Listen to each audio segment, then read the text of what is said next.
Hello, friends. I'm your host, Mel, and tonight we step back into the world of longing, ambition, and fragile dreams. From the golden era of daytime radio comes Hearts in Harmony, a 5-day-a-week dramatic serial that captivated listeners across the Midwest. This series ran from 1941 until the 1950s. Sponsored by the Kroger grocery store chain, this beloved soap opera tells the story of Steve Parker, a poor young man with a burning desire to become a composer, and a desire for Penny, a beautiful singer from a world far beyond his reach. Love blossoms, dreams collide, and heartbreak waits patiently in the wings, set against a backdrop of passion, sacrifice, and unforgettable music. Hearts in Harmony delivers everything a true radio drama should: emotion, tension, romance, and just enough tragedy to keep you coming back tomorrow.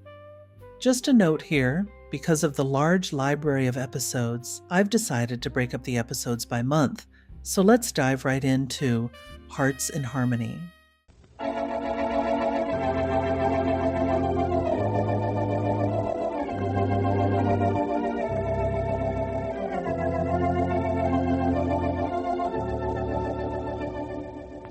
Kroger Tender Ray Beef, no other beef so fresh can be so tender, presents Hearts in Harmony, transcribed.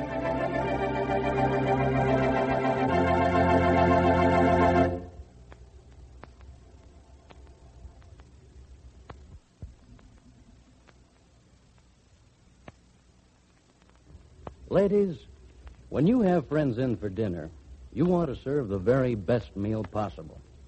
Well, believe me, it's really no problem when you can build that dinner around Kroger Tender Ray Beef. It's world famous because no other beef so fresh can be so tender. Still, there is a very definite problem involved. We're sorry, but it's just impossible for us to supply you with that fine Kroger Tender Ray beef now. I'd like to say, sure, order all the juicy Kroger Tender Ray steaks and roasts you want. But I can't do it because there's a shortage of grain. You see, we use only the top quality grades of beef for Kroger Tender Ray, and beef like that, tender and juicy and delicious, is grain-fed. Nowadays, that good grain is desperately needed overseas to prevent famine in many lands. After we're victorious in the battle against starvation, then American farmers will again use grain for cattle feeding. Until then, until the day you can buy Kroger Tender Ray beef once more, Kroger will always bring you the very best beef on the market whenever it's available. Well, thank you, sir. Thanks for stopping in. And now, Hearts in Harmony.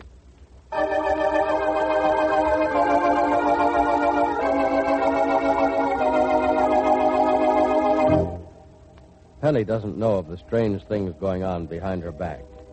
She doesn't know of the mysterious meetings of the Professors Tobin and Rogers, nor does she know that Rogers plans to meet Jerry Manson in New York tonight. So tonight in Rossville, Penny tells her mother. Oh, Mother, it just doesn't seem right for me to be so happy. Now, why do you say such a thing, Penny? You deserve to be happy. No, not this happy, darling. Nobody deserves to be as happy as I am. You're really happy. Oh, what a question. What have I been raving about all afternoon and evening? Oh, I was just wondering, that's all. Wondering? What about, darling? Well, maybe I shouldn't say. Oh, you can say anything you want to me. Well, I was just wondering...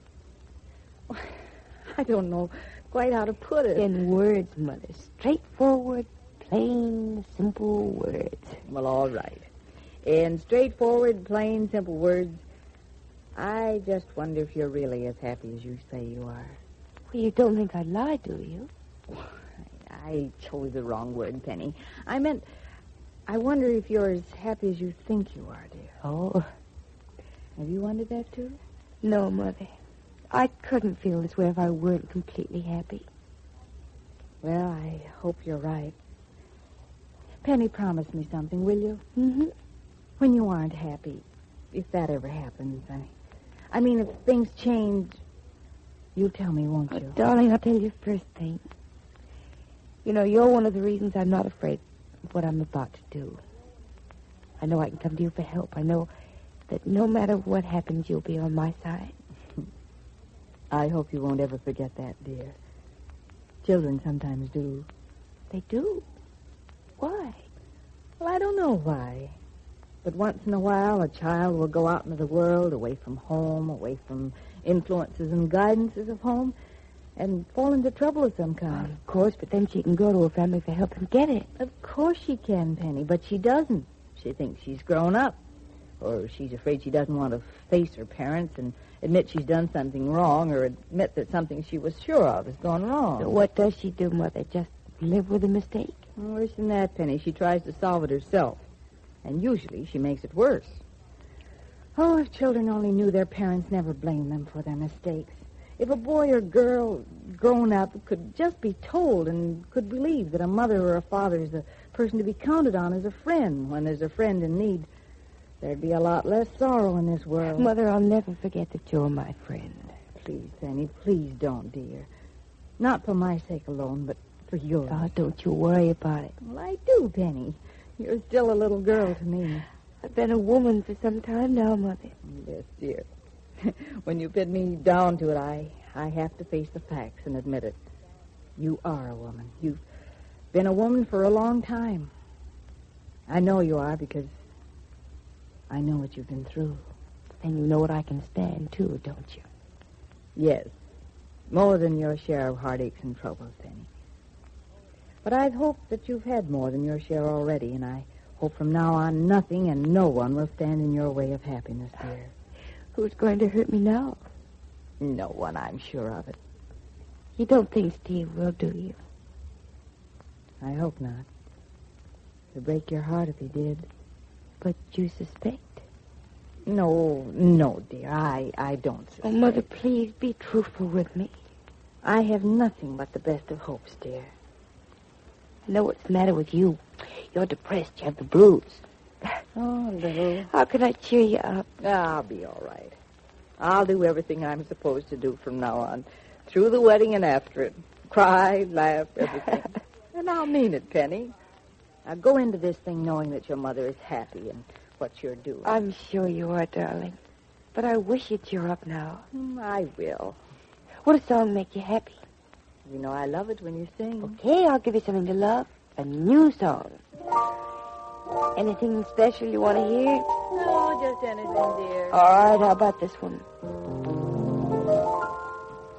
My love is surely a strange love, but strangely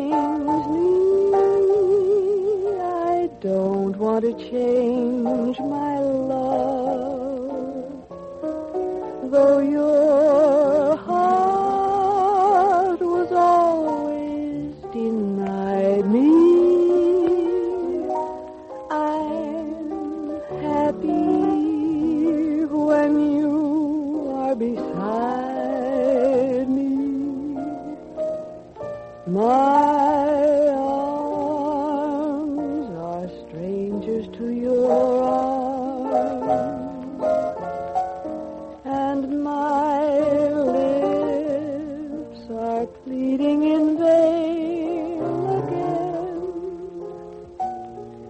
But someday you'll love me in some way. So rather a strange love. Till then. Oh, that was lovely, Penny. Do you feel better now? Do I? Don't I look as if I do? Yes. And everything's going to be all right, huh? Wonderful, dear. Perfect. Yes, Penny, I'm sure of it. Everything's going to be just perfect.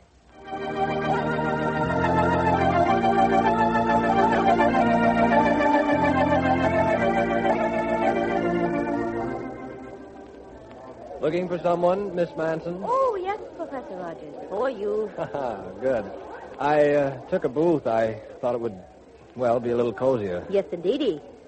This is a cozy little place, too. How'd you know about it? I don't spend all my time in classrooms, lecture halls, and laboratories, Jerry. Obviously not. Well, let's sit on the same side of the table. It's cozier, too. Not too cozy? Not for me, Professor. For you? No, not at all.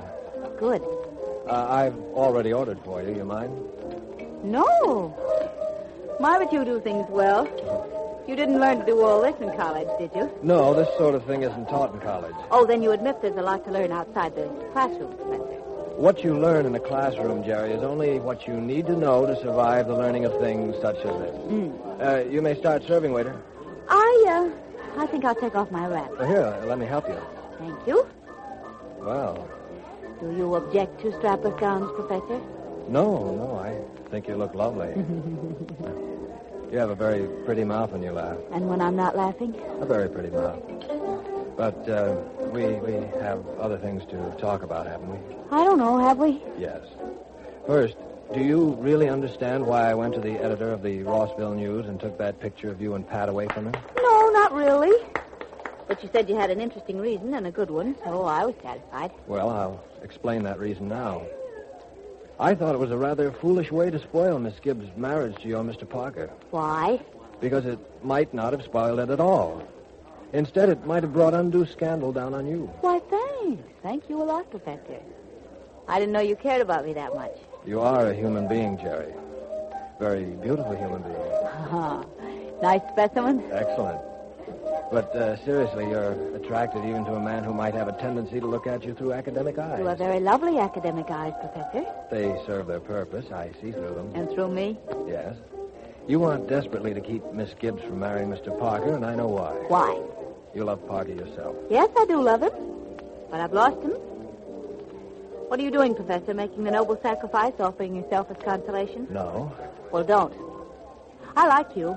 You're a nice guy. But I'm not going to jump in the river because Steve is going to marry that Gibbs girl. So don't make me any gallant offers, will you? I won't. I'll merely suggest something to you. What? You said a moment ago that Miss Gibbs is going to marry Parker. You've given up? Sure. Why? What can I do to stop him? Jerry, how far would you go to stop them? What did you say? I said, how far would you go to stop them? I would go just short of murder. You know what I mean? Yes, I do. You've tried hurting Miss Gibbs to break up their marriage. You'd hurt Parker, too, if you thought it would do the trick. I'd do anything but kill him. Jerry, I want the truth about something. Shoot, you'll get it. Is there anything you can do to ruin Parker? Is there? Woo!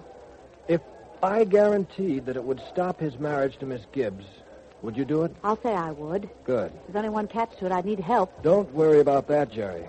You tell me how you can ruin Parker.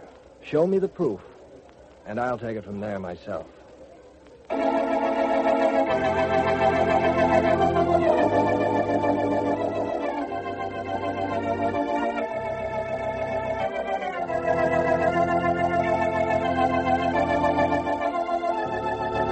The strange professor does strange things.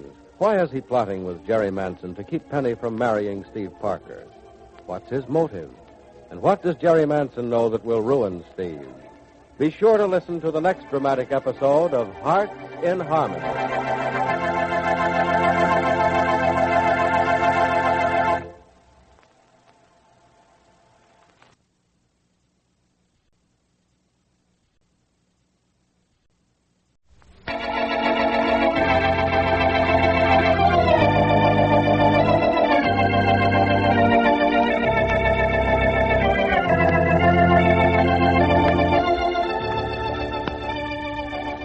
Kroger Tender Ray Beef. No other beef so fresh can be so tender presents Hearts in Harmony, transcribed.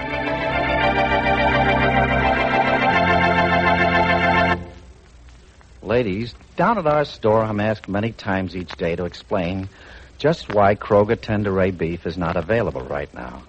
I don't mind explaining. Fact is, I'm glad to tell the folks the reasons for the shortage of those fine, fresh, and tender Kroger Tender Ray steaks and roasts.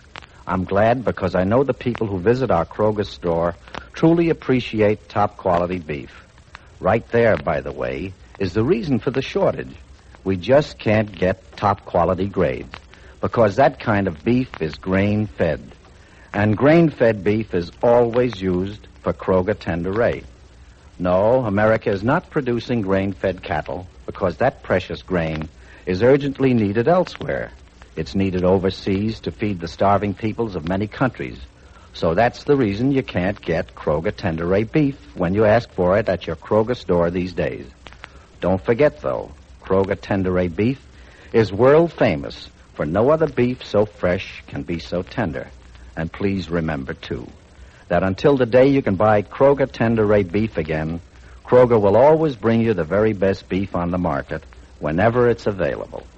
Thank you, sir. Thank you very much indeed. And now, Hearts in Harmony.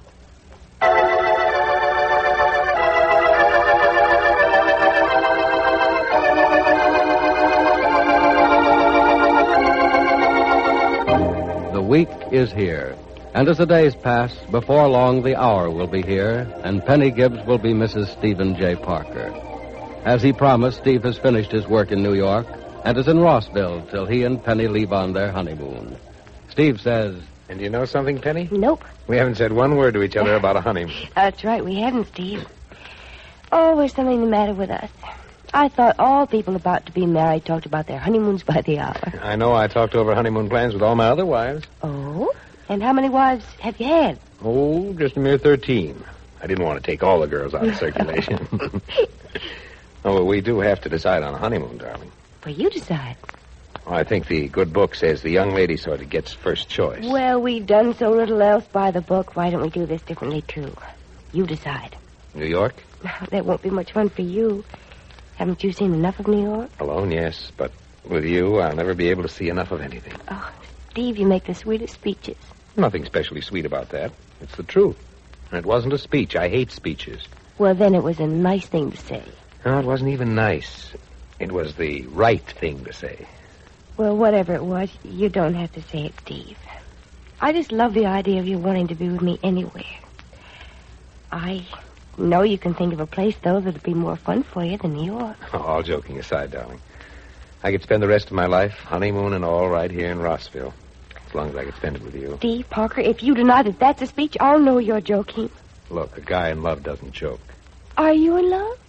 Who's the lucky girl? Oh, you know her. Do I? Well? Not as well as I do. Well, what's her name? Doesn't matter what her name is. Saturday this week, she's going to answer to the name of Mrs. Parker. Not the wife of Stephen J. Parker. Yep. Oh, I've heard of him. Yeah? What'd you think of him? Well, he's handsome, but not too handsome. And sweet. Almost too sweet. And very brilliant, but not so brilliant it hurts. Very wonderful, but not so wonderful that he's unbelievable. Sounds like a great guy. He is. You really like him? Like it. Come here, I'll tell you a secret. What? You promise you won't tell anybody? Promise. Not even this Stephen J. Parker? Well, I don't even speak to that guy if I can help it. What do you want to tell me? I don't like Steve Parker at all. You don't? No. Why not? Because I love him too much. You love him. How much? Enough to marry him. You're going to marry Steve Parker? When? This coming Saturday. No kidding? No kidding. Well, what do you know? Well, what do I know? Well, you must be the girl I'm going to marry. I was hoping you'd get around to saying that. Oh, we certainly got off the subject of the honeymoon, didn't we? Well, I tell you what let's do for a honeymoon. What? Steve, let's just travel. Just drive down this road and then that road for days and days and days. It's a deal. With no place special to go.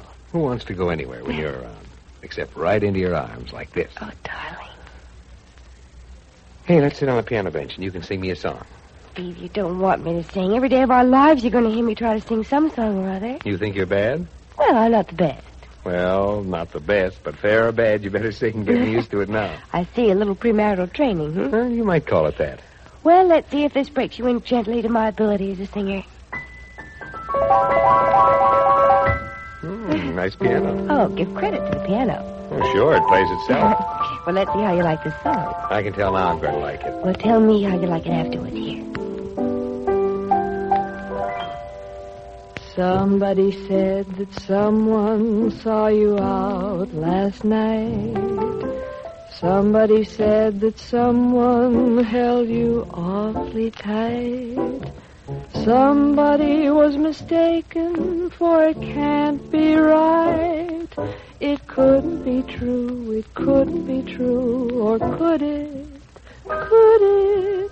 Somebody said they heard you telling someone new all of the little love words that you told me to. I wouldn't doubt you, darling, I believe in you.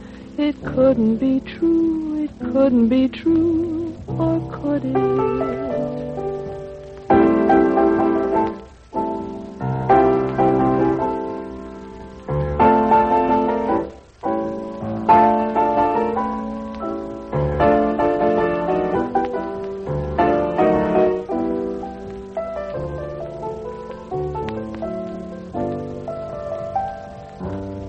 Somebody said they heard you telling someone new all of the little love words that you told me to.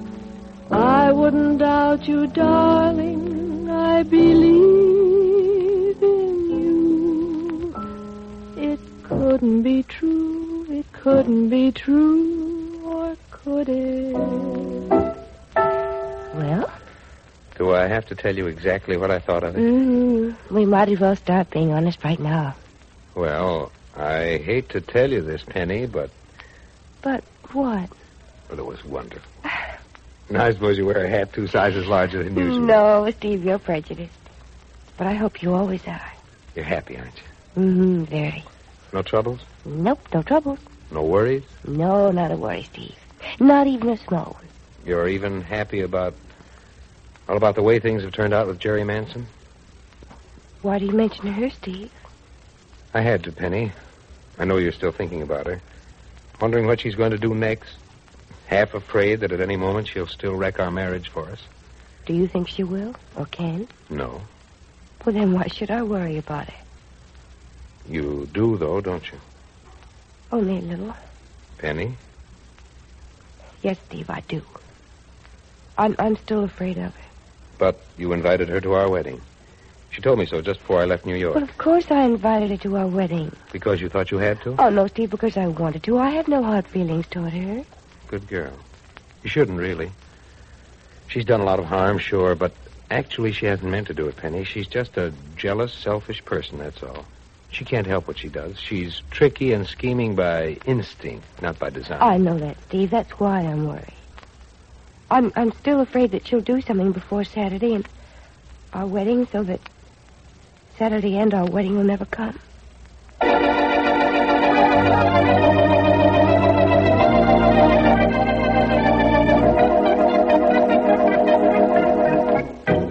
Yes? Yes, I'll tell Professor Tobin what you said, sir. He's right here in my room now. Goodbye. Beasley wants you to call him tonight, Professor Tobin. All right, Professor Rogers. But will you remind me? I have a terrible time remembering telephone calls. Sure, I'll remind you. Have you finished reading those papers I brought from New York? Just reading the last paragraph now. Oh, excuse me. Well? Splendid, my boy. Splendid. If authentic. Why, of course they're authentic. Makes you think they aren't. The source? What better source could you have got them from, my boy, than from the Manson girl? These are from the Manson girl, aren't they? Oh, yes. And I went with her while she got them, so I know where they came from, too. Splendid, my boy, splendid. These are just what we need to help us into the final steps of our experiment. The final steps, huh? Yes. You should be glad. No, this is the part I dread the most. You could have avoided this final step by not getting these papers. I had to get them, you know that. Yes. But I worried that you'd back down at the last moment. No, Professor Tobin, I don't back down from anything. Not once I start it, and not if I think what I'm doing is right. You know this is right, of course. I hope so.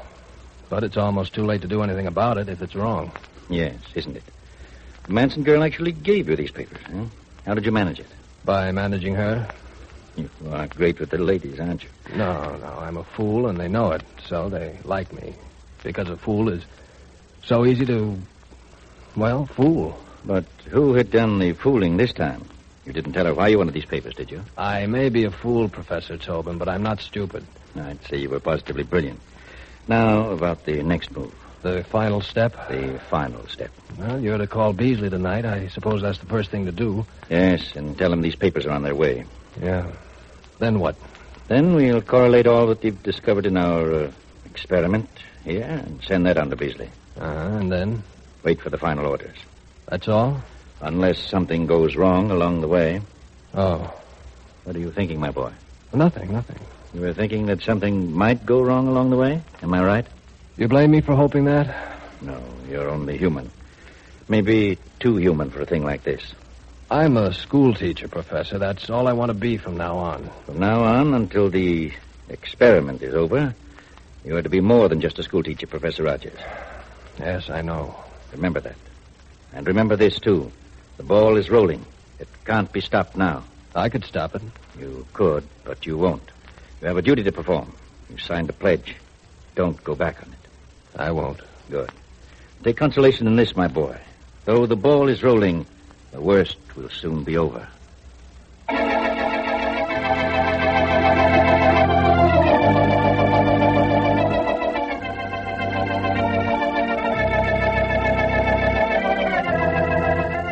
Why is Professor Rogers so upset? What is he upset about?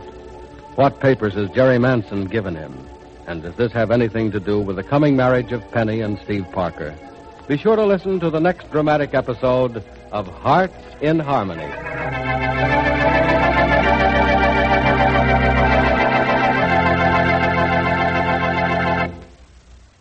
You know, ladies, seems to me most everybody enjoys picnics. But there's no need to wait for the proper season and state of weather, because you can have an indoor picnic just any time you please. Now, we'd always like to offer you a fresh and tender, world-famous Kroger Tenderay steak to grill. But Kroger Tenderay beef is scarce now. So here's something else that will give your family a taste thrill. It's Kroger's sausage. Yes, indeed. We have a wonderful variety to choose from. Frankfurters, wieners, meatloaf, and cold cuts. Each one a new experience in tastiness. And economical, too. For there's absolutely no waste in Kroger's sausages. So, how about planning a picnic-style supper for your family real soon? Give Dad and the children a surprise dinner centered around Kroger's sausage. Remember, genuine Kroger sausage is exclusive with us, and you can only buy it at your Kroger store.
Kroger Tenderay Beef, no other beef so fresh can be so tender, presents Hearts in Harmony, transcribed.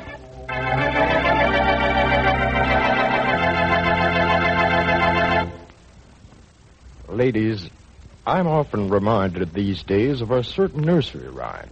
It happens every time I look into that big refrigerator of ours down at the Kroger store. From force of habit, I expect to see some wonderful Kroger Tenderay beef, and of course it isn't there. That's when I think of old Mother Hubbard. No, we can't supply you with all the plump, juicy, fresh, and tender Kroger Tenderay steaks and roasts. that you keep asking for. They're just not available because only top-quality grades of beef are used for Kroger Tenderade.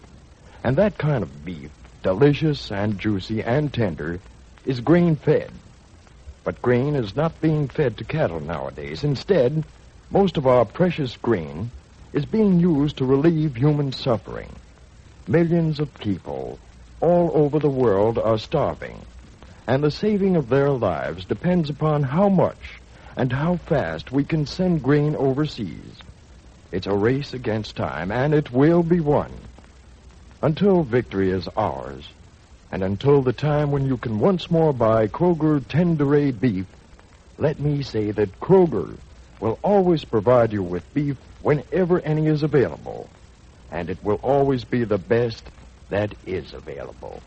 Well, thank you, sir. Thanks for stopping in. And now, Hearts in Harmony.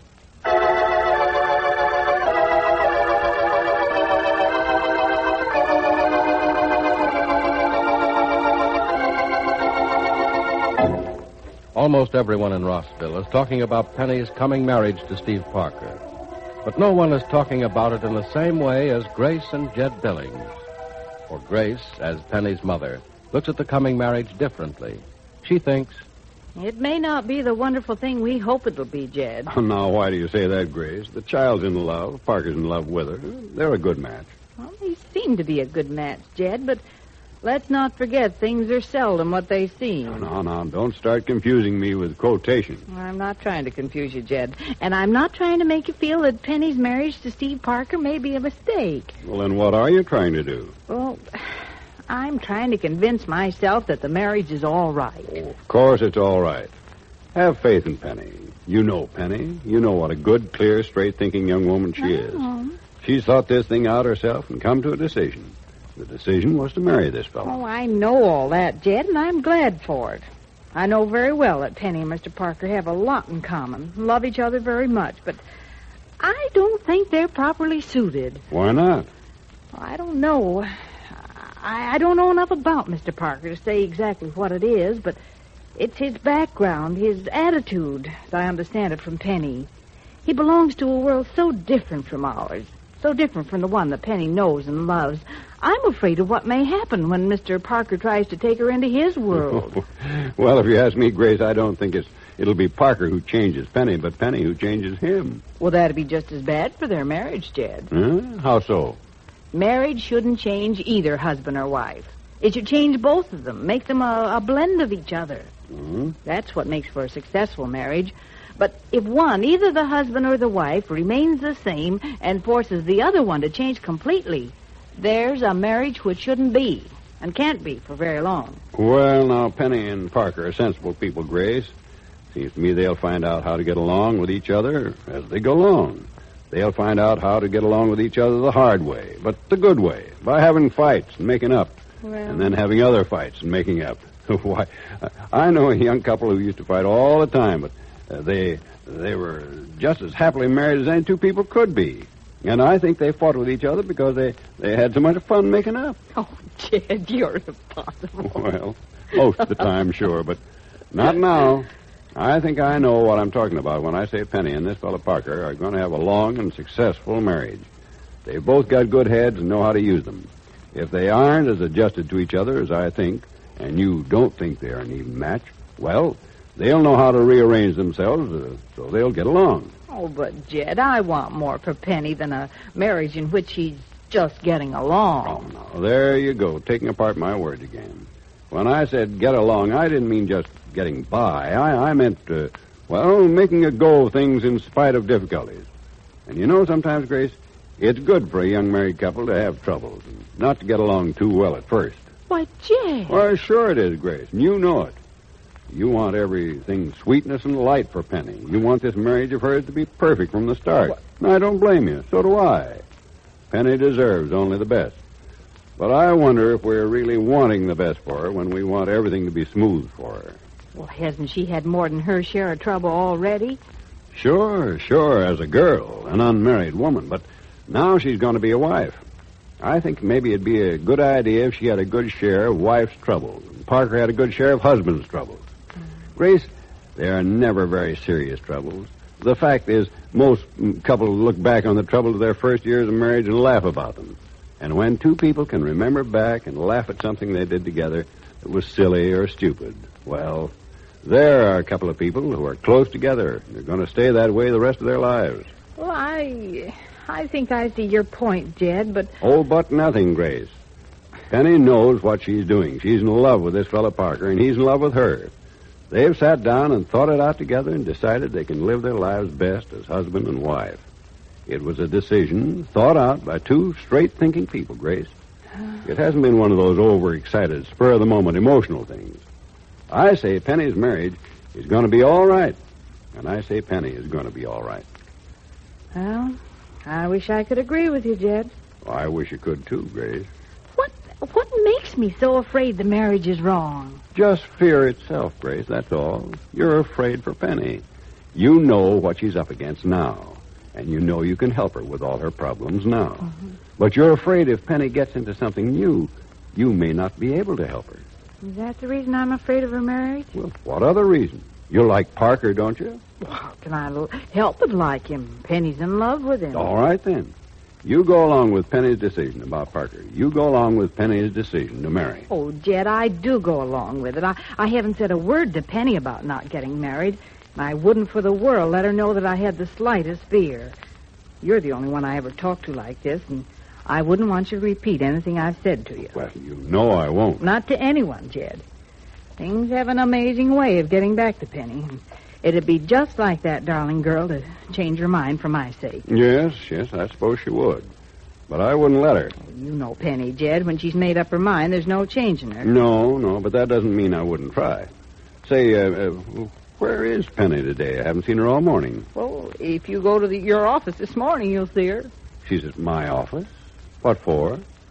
Well, doing something I know she hates to do. Seeing Johnny. Oh.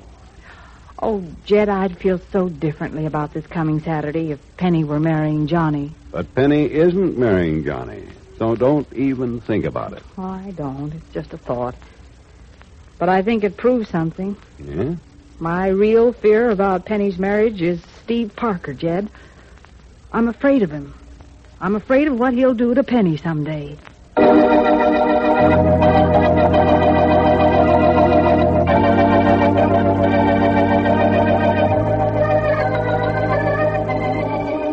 Nice of you to come to see me, Penny. Sit down. Mm-hmm. If you're not too busy for company, Johnny. I'm never too busy for you. Never was, never will be. I may hold you to that someday. What are you working out? Oh, stuff on the drafting board now is a replanning of the playground for Section A out at the project. That's right. We did decide to replan the entire playground, didn't we? You've had your mind on sort of other things the last few weeks, haven't you? Yeah, I'm afraid I have. May I look at the plans? Well, why not? You're the boss. Here, take a look. Oh, Johnny, it's lovely. It's much better than the original layout. Yeah, I think so, too. Yeah, you were right about putting the pool in the northwest corner of the grounds. Gives the whole playground a more practical layout. Yeah, I think so. Oh, by the way, think you can get Parker to look at this long enough to give it an okay? I'll ask him tonight. You think he'll let you talk business? Well, he better let me. Johnny. Johnny, I didn't come here to talk business myself. I just came to see you. Oh, well, thanks, Johnny, Penny. I don't want you to misunderstand or anything, but... Well, you know that I'm being married Saturday, and there are a lot of things to do the few days just before the wedding, and I'll be so busy that I won't be able to see or talk to anybody, and I thought before I got all tangled up in other things, I'd come and talk to you. Well, I'm glad you did, Penny. Glad you wanted to. It makes me feel that I've long been forgiven about the big mistake I made. And that even though you're in love with someone else and going to marry that someone else, I still have a place in your heart. You always will, Johnny. I want you to know that. No matter where you are or what you're doing or where I am or what I'm doing, I'd like you to know that you'll always have a place in my heart. Johnny, I love Steve Parker in such a way that I want to marry him. And I love you, too, Johnny. Oh? In a certain way that I just can't explain. Oh. Thanks, Penny. Thanks for saying it. It helps. It's going to help Saturday, too, when that man says I now pronounce you. I'm glad you love me, Penny, even if it's just a certain way. Maybe it gives me the right to say, I love you and always. And I'll love you always. Oh, Johnny, we shouldn't let it go as deeply as this. I just came up here to say goodbye and to let you know that you're still something very special to me. And you always will be. Don't worry, Penny. I won't cause you any trouble. I love you and respect you too much for that. Well, your friends all wish you happiness and success. Well, I wish you more. A double, triple, quadruple dose of it. Thank you, Johnny. I may need your good wishes as much as I once needed you. Let's not talk about that. No, I guess we shouldn't. Well, bye, Johnny. Goodbye, Penny Gibbs. Next time I see you, I'll say, hello, Mrs. Parker.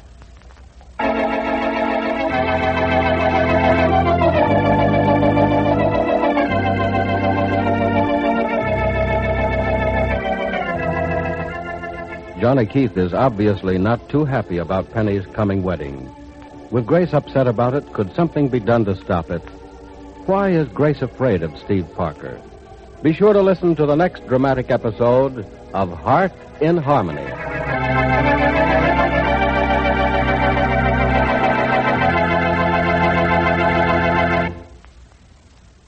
Down at our Kroger store, we hear a lot of mighty fine things said about fresh and tender Kroger Tender A beef. And we're just as sorry as you are that it's scarce right now.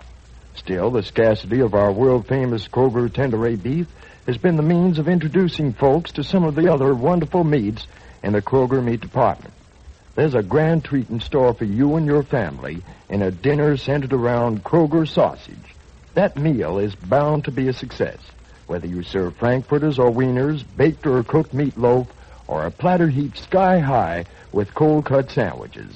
Remember, when you buy sausage at Kroger's, you have variety to choose from. You also know that Kroger's sausage is made of selected meats and spiced just right. Besides, it's economical, no waste. So drop in soon, select your favorite Kroger sausage, and give your family a delicious picnic-style and economical dinner.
Kroger Tender A beef, no other beef so fresh can be so tender, presents Hearts in Harmony, transcribed.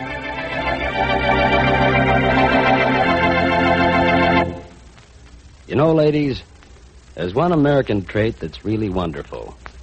We're persistent. We keep right after something we want until we get it.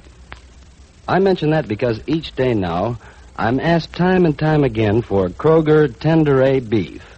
Yes, the folks really want some of that tasty, tender, and delicious world-famous beef. World-famous because no other beef so fresh can be so tender.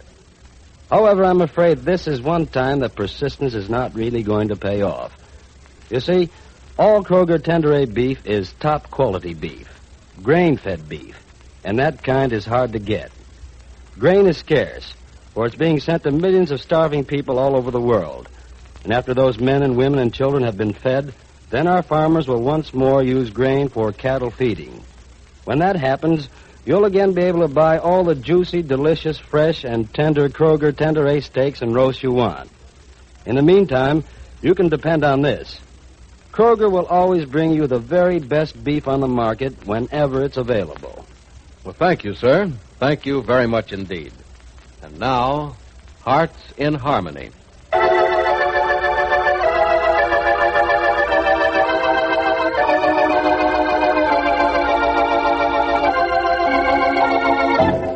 It is almost as easy to count the hours as the days before Penny's wedding to Steve Parker. The license has been gotten, and all the legal steps have been taken. Now, Penny and Steve have nothing to do but wait for the day itself. This afternoon, they're taking a drive to pass away the time. I never realized the countryside around Rossville was so beautiful, Penny. It's lovely, Steve. We used to go for picnics over in that pine forest to the right. Looks like a nice spot. So who do you mean by we? Johnny, Keith, and I. Oh, I said goodbye to Johnny yesterday, Steve. you did? Mm-hmm. How's he taking this? Well, how could he take it? The same as you take it if you were married and I was marrying someone else. I'm not so sure I'd take it very nicely. Yes, you would. No, I'm not the nice guy Johnny Keith is. I think I'd blow my top, try to talk you out of getting married. Tell me, did Keith voice any objections to me? Not one, darling. How could he? He likes you. I'll bet. He does, Steve. Well, I should worry what he thinks of me. The important thing is, what do you think of me? Yes. Well, yesterday you were in love with me. But that was yesterday. How about today, this afternoon? I'm afraid you'll be bored with the monotony of it all, darling. But I still love you. My, what constancy. You've loved me for 24 hours straight running. Kiss? No, not while you're driving. Is that the only objection? Mm-hmm. Well, in that case... Oh, Steve, don't stop the car in the middle of the road. Why not? That's the smoothest part. Come here, you. I'm here. All right. Here. Oh, darling. Love me? Mm-hmm. Much? Mm-hmm. How much? Oh, so much. Steve, what's that? Oh, ignore it. Steve, we're blocking traffic. What? Look at the cars jammed up behind us. Oh, look at them. Why look at them when I can look at you? Oh, Steve, we better get out of the road. All right. Oh, we ought to be ashamed of ourselves. We ought to be ashamed. The people who blew all those horns ought to be ashamed. We weren't bothering them. We were blocking the road. So what? Who wants to go anyplace on a day like this? I do. I have to get back to town and see Jed at the office. What for? So that you can see the plans for the new playground in Section A. Section A. What's that? Oh, Steve, you haven't forgotten the housing project. What housing project? Steve, stop teasing. But do we have to go to Billings' office on such a beautiful afternoon? We'll only be there a few minutes. All right. Mr. Billings, here come Rossville's most ardent lovers. Make this business meeting short and sweet, will you, Mr. Billings?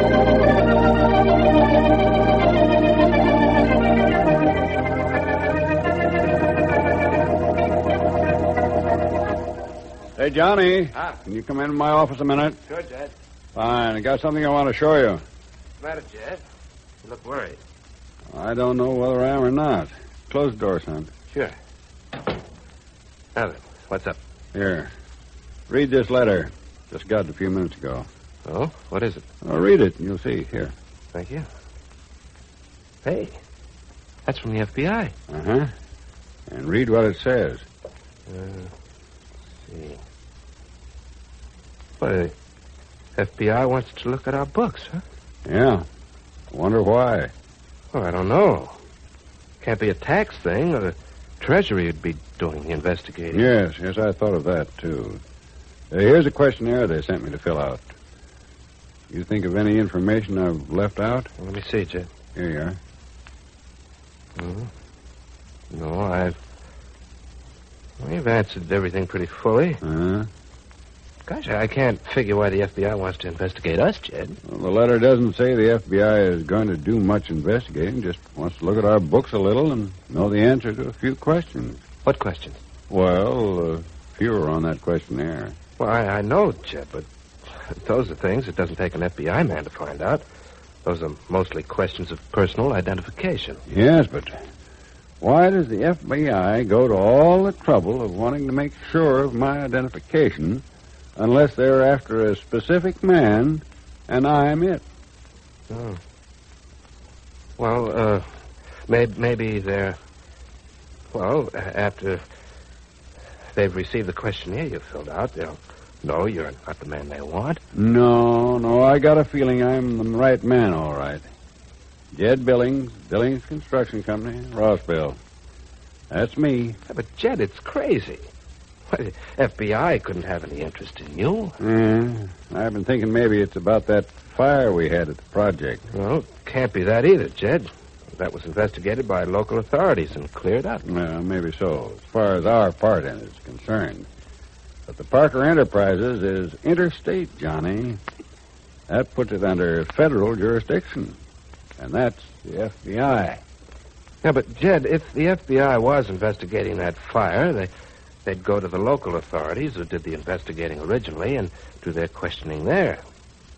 What's in our books that has any bearing on the fire? Well, listen, if you'll remember, son, even the local authorities thought it was faulty material that caused that fire.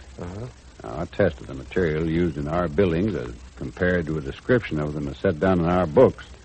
Would be plenty interesting to anyone investigating that fire. That's something the local authorities didn't think of doing. Maybe they just thought of that, too. Then they'd reopen a case and do the investigating themselves. Maybe so. But maybe the FBI has been working secretly all this time, just ready for the final move. I understand that's the way the FBI works a lot of times. You don't even know you're being investigated until all of a sudden there's an FBI man standing in front of you telling you all about yourself, even down to what you ate for breakfast one rainy morning 3 years ago. Yeah, I know the FBI is thorough. Yes. Look, I'll tell you what, Jed. I've still got that friend on a local board that investigated the fire. I'll go down and see him. Oh, what for? Well, see if an FBI man's been talking to him. He won't tell you anything like that, son. Oh, he might. Not if the FBI has sworn him to secrecy. Oh, I know he won't in that case, but... Well, if he can tell me anything, he will. I'll be back in a little while, Jed. Well, all right, Johnny, but be careful what you say. We don't want to make this any worse than it is, you know. Jed, you're a pessimist. Who said this is even bad? See you in a little while. All right, son. There. FBI. Investigation. Yeah. I don't like it. I don't like it a bit. Come in. Hello, Dad. Oh, Penny, come on in. Thank you. Hello, Billings. Why, Mr. Parker, how are you? Fine. Understand you have some plans waiting for my approval. Yes, I do, but... Well, let me put my okay on them fast and get out of here. Sure, but there's another little matter I'd like to take up with you first, Mr. Parker. It can wait. Can't it, Penny? Oh, it depends what it is, Steve. Jed looks worried. I am, Penny. Now, here, both of you. Take a look at this. Look at what? This letter and questionnaire from the FBI. Huh? Yeah. What do you make of it, Mr. Parker? I don't know. Let's see that letter. Here you are. Well, what does it say, Steve? Nothing much, darling, only that they want to look at our books up here. Look at our books. Well, why? The letter doesn't say why. Maybe the FBI doesn't know why. What do you mean, Mr. Parker? I mean that this is probably nothing at all but a routine investigation. Maybe even less than that. Put this letter in your file and forget about it. Forget about it? Sure. When the FBI man comes to see you, open your books for him, answer his questions, show him around the place, even take him to lunch if he has the time. This may be not even a routine investigation. It may be nothing more than a little research. The FBI is asking to be allowed to impose on you for a little technical information about the construction business. You think so? Yes, I'm almost sure of it. Oh, say, am I glad I just remembered something. Penny, you mind staying here a little while I run up to the hotel for something? No, darling, of course not. Swell. I'll pick you up here in half an hour. All right? Mm-hmm. Good. Don't worry about that letter from the FBI, Billings. Nothing at all. Well, I sure hope not. No, don't give it another thought. See you in half an hour, Penny. All right, darling, bye. Bye, darling. Jed, may I see that letter? Oh, sure, of course. Here you are. Thank you. Well, what do you make of it, Penny? I don't know, Jed. What do you think? Well, I don't know. I don't know what I could be investigated about. I haven't done anything wrong. My company hasn't done anything wrong. I'm sure of that. Maybe it's what Parker says, Penny. It's just a routine thing, or well, maybe it's just research. Mm-hmm. But, does the FBI do that sort of thing? Well, I don't know. Jed, this, letter could be serious, you think, hmm? Could be. I thought so until Parker told me to forget about it. And if Parker isn't going to worry about it, well, he knows more about these things than I do, so I'm not going to worry about it either.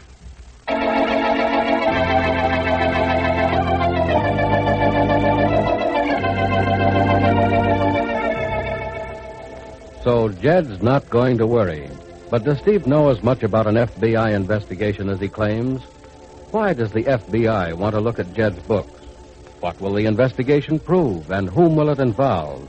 Will it spoil Penny's wedding? Be sure to listen to the next dramatic episode of Hearts in Harmony.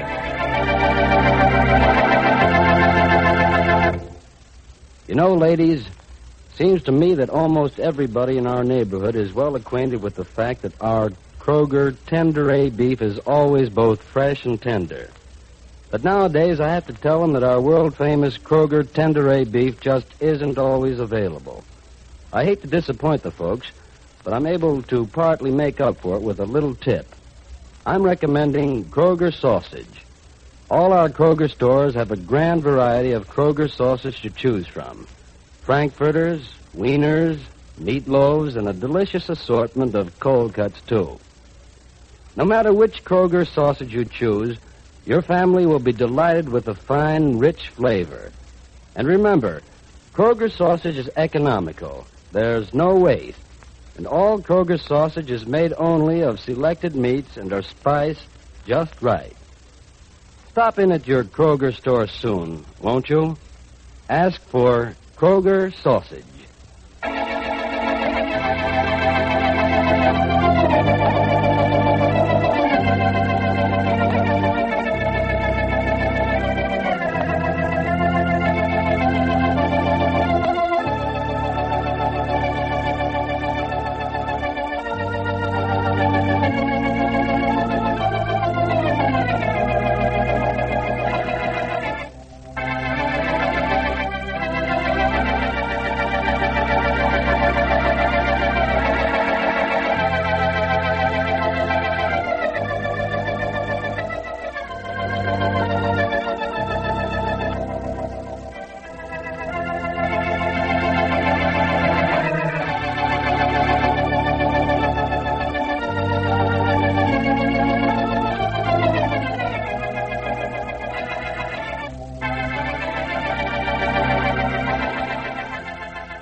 Kroger Tenderay Beef, no other beef so fresh can be so tender, presents Hearts in Harmony, transcribed.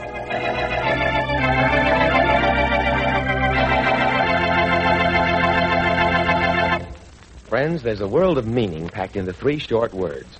Kroger Tenderay Beef. It's just another way to say freshness, tenderness, juiciness, and deliciousness. Yes, Kroger brings you all those things in Kroger Tenderay Beef. Because only top-quality grades are used.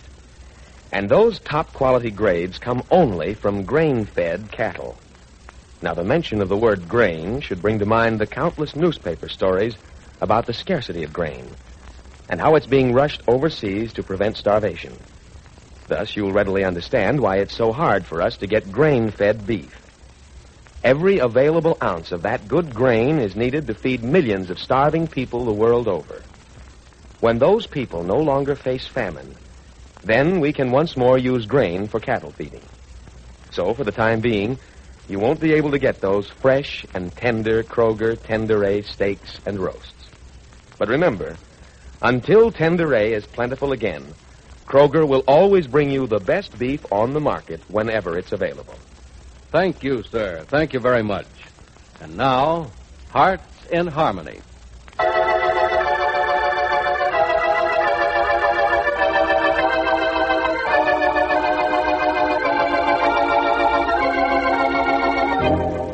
Jed Billings has received a notice from the FBI that his books are to be investigated. And coming as it does on the eve of Penny's marriage to Steve Parker, there is a feeling of uneasiness in the air. But Steve assures Penny. Look, darling, forget about that letter Jed received from the FBI. It can't be anything but a routine investigation into some matter of minor importance. No, Steve, it had me worried. Why should the FBI want to look at Jed's books? There's no reason why they should want to look at his books. That's why it's nothing to worry about. Come on, let's go out on the porch. Look at the moon. All right. And will you not ask any more questions about the FBI? Well, I won't promise. I can't seem to get it out of my mind. Worrier. Smell that summer air. Yeah. Warm tonight, too, isn't it? So warm I can't put my arm around you? Darling, it'll never be too warm for that. Look, we better close the door. Suzanne will have a fit. She says 10,000 bugs fly in the house for every second the door's open. Oh. Yeah. Now will Suzanne be happy? I think so. Incidentally, how's Suzanne feeling? Wonderfully. When's the baby coming? Soon. Guess you'll want to be here for its arrival, won't you? Yeah, I'd like to be. Well, we'll have Suzanne keep in touch with us. You can fly up to Rossville anytime you want. Thank you, darling. You going to mind living in New York, darling? Should I mind? It's not all green grass, blowing trees, and rolling hills like Rossville. I know that, Steve. It's steel, cement, and concrete. There's a big rock garden in the center of the town that they call Central Park. It's lovely early in the morning, or just before sunset, or on days when the weather is threatening. But on Sundays or holidays or on weekdays when the weather's nice and you want to get out yourself, park's no good. Can't see the park for the people. No, even Central Park won't be like Rossville. I don't expect it to be. Only one thing New York will offer you, Penny, that Rossville can't. A view. Our apartment will be on the parkway overlooking the river. 18 stories up. Oh, Steve, must we be so high? Look, I was lucky to get an apartment good enough for you as it is. You'll like it up way, way up there, where you can look down on the parkway and the park, across the river into Jersey. You'll have a good, warm feeling of being safe and sound. And lonesome. No, Penny, not lonesome. New York's funny that way. You're lonesome more when you're out with a crowd down in the street than you are way up there in your little shelf of rooms you call home. You feel very much away from it all, but you're glad you are. And down in the street, you feel like a little lost puppy. But up there, 18 stories above the street, you can look out over the city like a queen. The city seems to be there, every stick and stone of it, just for you. I think you'll like your home in New York, Penny. Steve, I'd love any place with you. But, this home of ours on the parkway won't be too luxurious, will it? Well, no, but it has to have a little flash, darling. That's New York. I've got to impress people. Yeah, but you've already impressed me. Well, part of the place will be plain then, just for you. But there's got to be a certain amount of wham in the place. Clients, you know. And, must I have wham, too? Oh, you have it, darling. I'm sure I'll sign contracts this coming year because some fat old butter and egg man from Texas likes my wife and got a kick out of holding her hand. Oh, dear. Oh, don't you worry, darling. It isn't quite as bad as all that. And I'll promise you I'll bring home a couple of handsome clients every now and then. No, you don't have to bring any of them home if you don't want to. All I want's you, Steve. You better mean that, too. Darling, you know I do. Come here. I'm here? Closer. Can I be any closer than this? Can my arms be around you any tighter? No, not if you want me to keep on breathing. Don't breathe for a moment. Why not? That's all I can do. This. Oh, Steve. Penny, darling. Steve, nothing will ever keep us from being happy, will it? What can spoil our happiness now, Penny? What can spoil it now?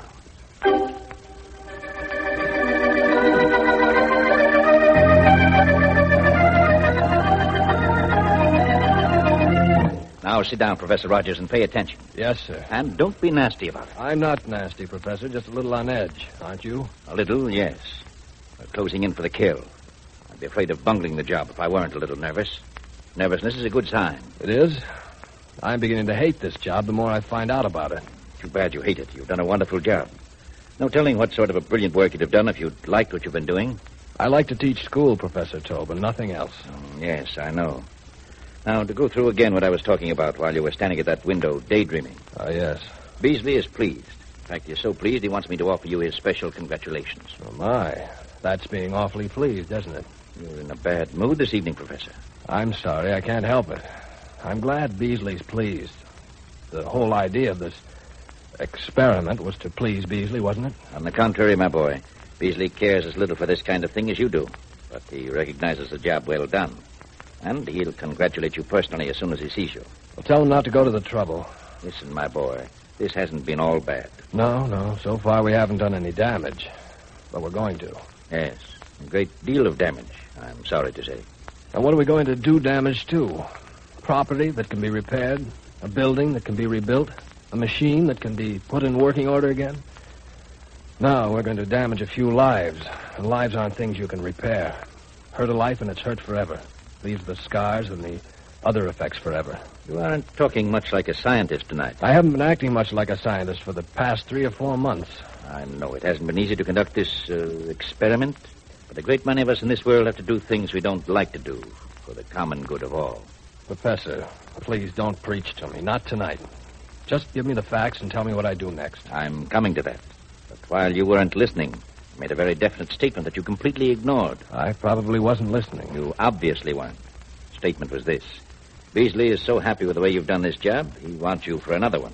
I'd like you to tell Beasley what I think of him, of his job and of his offer, Professor Tobin, but, well, it'll be just as well if you tell him thanks a lot, but no. You can't quit, Professor Rogers. I not only can, I am quitting. Now? Now. No, not now. We still have to finish this little experiment. It is finished, isn't it? You have all your papers now, all the data you need. Papers from New York, data from Rossville, books, pamphlets, figures, letters, bills, canceled check, personal correspondence. Reams of it. What more do you want? To finish. Proof that the experiment works. And I have to stick through all that? You don't have to, Professor. No. But only a coward would go this far and then quit. Beasley doesn't care for a man's feelings, does he? Beasley doesn't care if a man breaks his neck to do a dirty job for him and then has to break his heart, too. Beasley didn't ask you to fall in love. Love, Professor Tobin? Nobody said I was in love. I'm not in love. I'm just trying to be a decent guy, that's all. A clean operator, a straight shooter. What I've done and what I'm going to have to do to back up what I've done makes me feel as low and dirty as a snake in a pit of mud. I know, my boy, and believe me, I don't blame you for the way you feel. This next experiment Beasley wants to put you on won't be as dirty as this. Now, will you take it? No. As soon as we make what you call the kill on this one, I'm through. All right. But you'll be around to back us up? I'll be right here. Good. When do we do this thing? Close the book? Yeah. Tomorrow night. And when will we know the results? Almost at once. If our experiment was right? Yes. And if it was wrong? It can't be wrong. It mustn't. But if it is, then we're the ones who made the mistake. We'll have to start at the beginning again to correct it. Well, in that case, I hope we're right. We're right, Professor Rogers. I know it. And when someone starts running, you'll know it, too.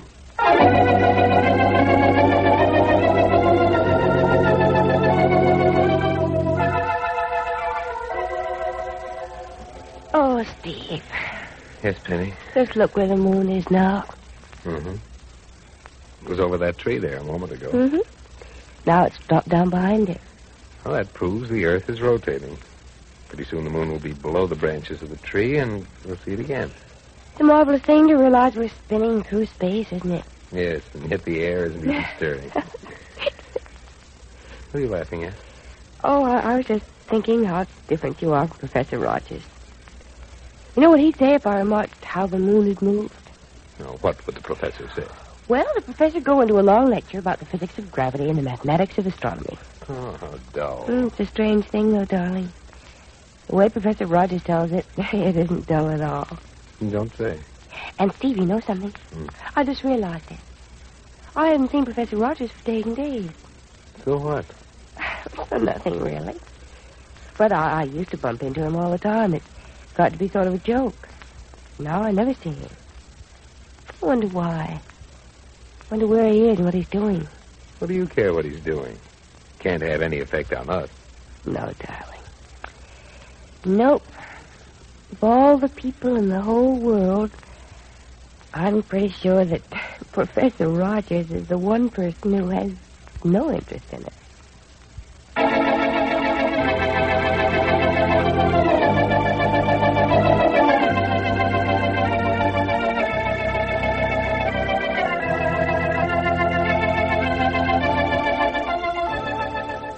Why did Penny suddenly think of Professor Rogers?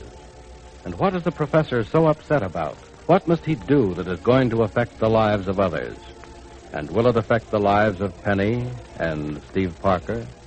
Be sure to listen to the next dramatic episode of Hearts in Harmony.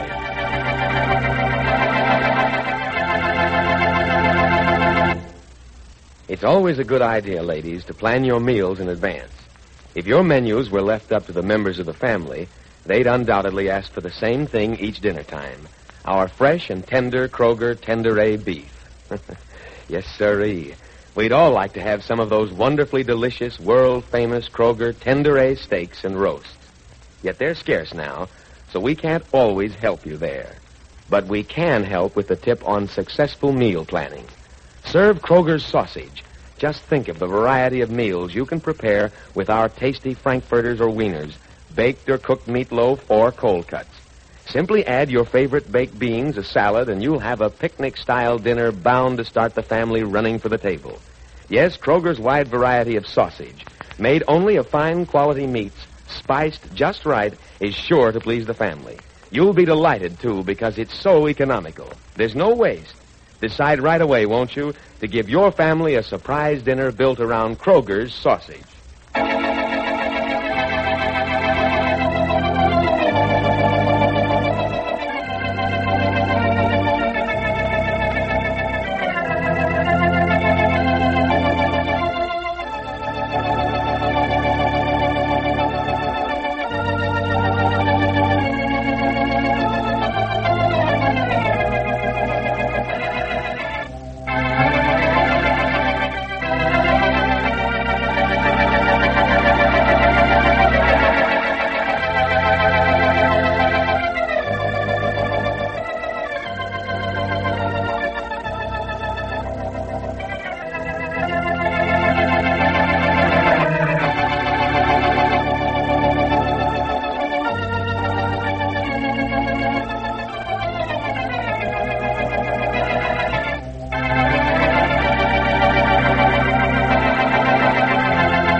Kroger Tender A beef, no other beef so fresh can be so tender, presents Hearts in Harmony, transcribed.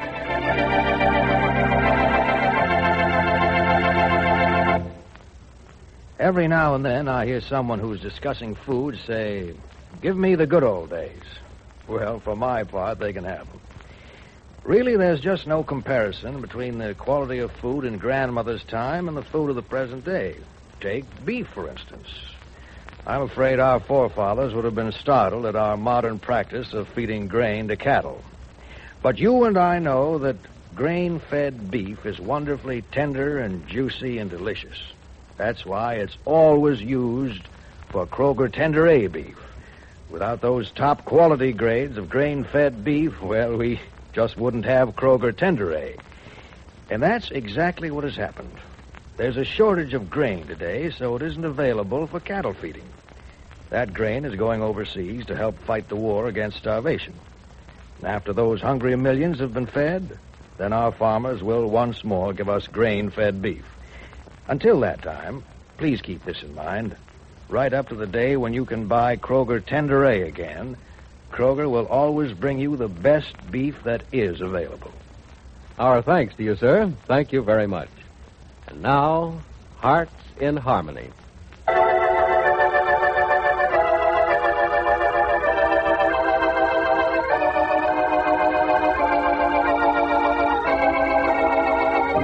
It's the day before Penny's wedding. And like all days before all weddings, it's a gay, happy, exciting day. Cares seem little ones, and there are no such things as troubles. And the day before a wedding is a perfect day for a mother to sit beside her daughter and say, "Oh, darling. Penny, darling, you're my daughter. My only daughter. And I don't ever want you to forget her. But I want you to realize something else, too, beginning tomorrow. If you're a little girl today, tomorrow you'll be a woman. A woman with a husband and a home and responsibilities and a world of your own. Do you understand what I mean, dear?" Yes, Mother, I think I do. Tomorrow I'll no longer be Penny Gibbs, little girl, but Mrs. Stephen J. Parker, woman. Mm-hmm. Tomorrow the only apron strings I'll have to hang on to will be the strings on the apron I tie around my own waist. And I do my own dishes in my own home for my own husband. We'll be apart, separate, different. But the same, too, dear. Because as two married women, we'll have more in common than we do now. Oh, is that possible? Oh, we're very close now, and I know why you wonder if it's possible for us to have more in common than we already do, but we will. You wait and see. Oh, darling, you seem sad. Do I? Mm-hmm. Here, Penny, give me your hand. Sure. Thanks. Mother, what's wrong? You look as if you're going to cry. This hand of yours. Look down at it. It's as big as mine. It's firm, steady, much more beautiful. But the first time I held it was only a fraction of the size of my own. Oh. And I remember once when you were 10, and you cut your hand and you put it down in mine like this while I held it and put iodine on it. Did I yell when it burned? No, darling. There was never a peep out of you when you were hurt. But when I look down at your hand right now, I want to cry for the hurt you must have had when I put that iodine on it long ago. Well, if I didn't cry, it didn't hurt. Maybe not. Maybe what I want to cry for is how the hand's changed.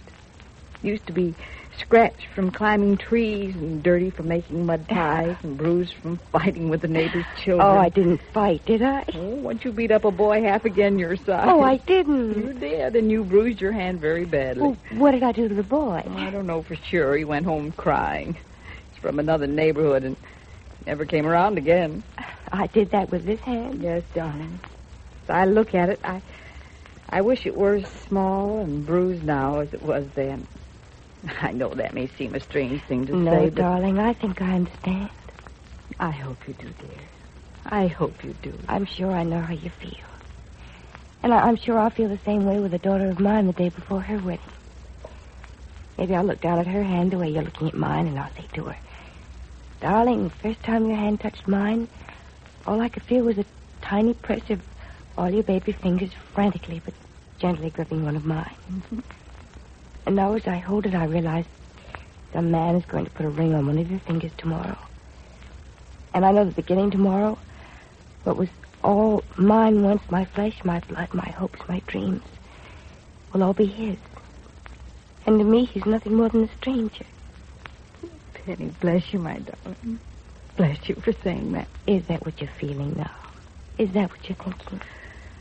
Yes, dear. But you said it for me and much more beautifully than I could ever have said it. Darling, I'll be whatever I have to be. I don't think I'll change because tomorrow I won't be Penny Gibbs anymore. I don't think my world will be different, that my feelings and thoughts will change.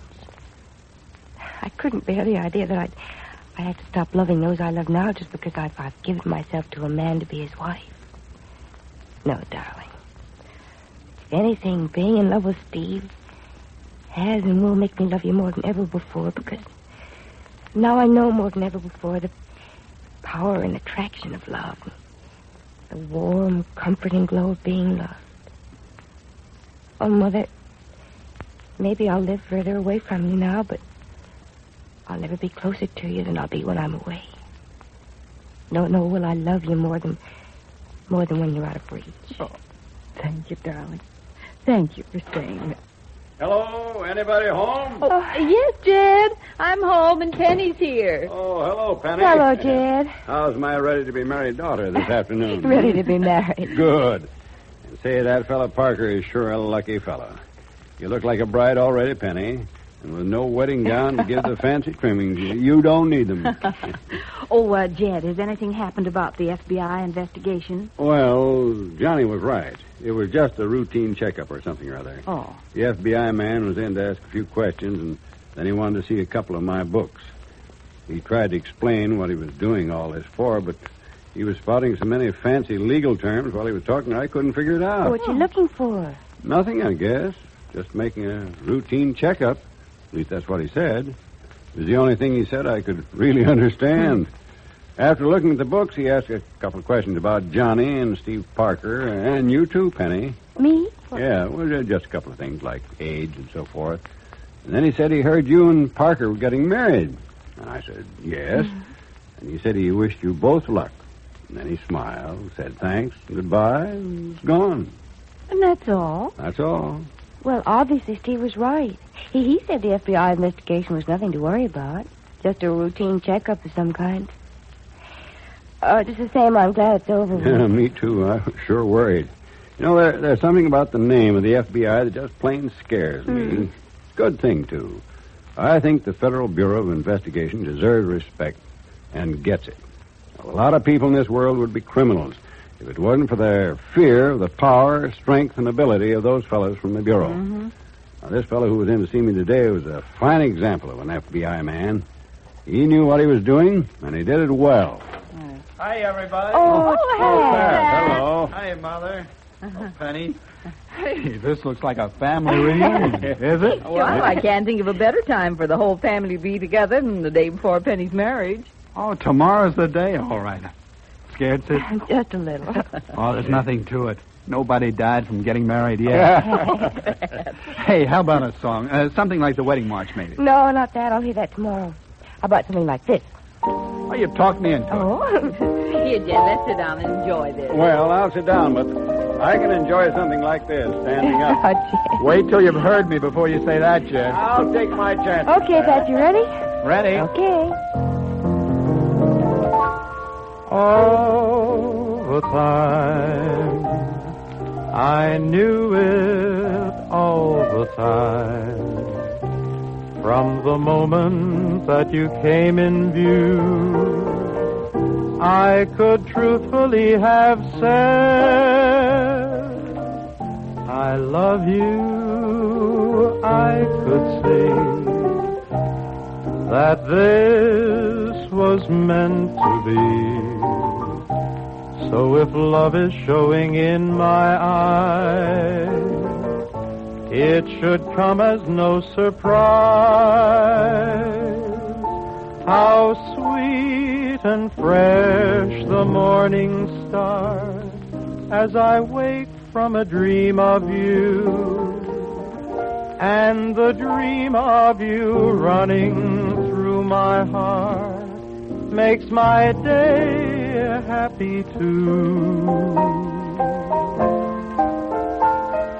Love has wings and other magic things. To the heavens we could climb if we could be together all the time.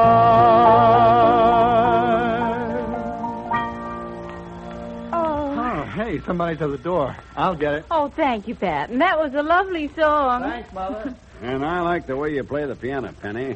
I'll miss hearing it. I'll be around plenty of times to play for you. You better be, or you'll have a father-in-law moving in on you and your Oh, husband. really? Yeah. There was a messenger boy at the door with a telegram for you.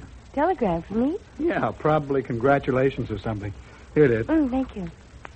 Oh, but Steve could be sending me a telegram. We'll open it and see, Penny. Yeah, I'm doing that. Now, Penny, don't be nervous. You know it can't be anything but good news. No, I'm sure of that, Janet, but... Penny, what's the matter? Oh, sis, what's wrong? Well, Catch her, somebody. She fainted. Oh, I've got her. good heavens, what's the matter? What's that telegram? Read it, somebody. Sis. Sis, snap out of it, sis. Oh, she'll be all right in a minute. Yes, Penny. she'll come out of her faint all right, but will she ever come out of this? Look at this telegram. What does it say, Jed? What, Jed? It's from Steve Parker, and it says, "Am leaving Rossville tonight. Can't explain. Oh, no. Don't know when I'll be back."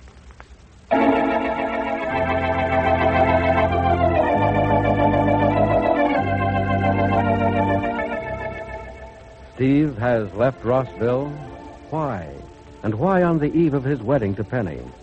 What has happened and what will happen? Be sure to listen to the next dramatic episode of Heart in Harmony.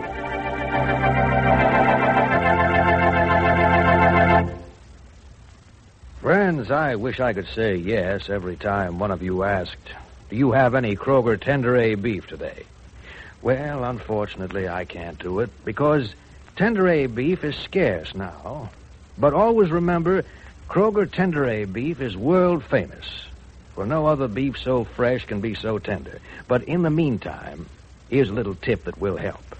Serve Kroger's sausage. And whether it's frankfurters or wieners served with your family's favorite potato salad, baked or cooked meatloaf, or a platter heaped sky high with cold-cut sandwiches, your picnic-style supper is bound to be a success. Remember, when you buy sausage at Kroger's, you not only have variety to choose from, you also know that Kroger's sausage is made of fine quality meats, spiced just right, and besides that, it's economical. So drop in soon, won't you? And give your family a surprise dinner centered around Kroger's sausage.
Kroger Tender A beef. No other beef so fresh can be so tender. Presents Hearts in Harmony, transcribed.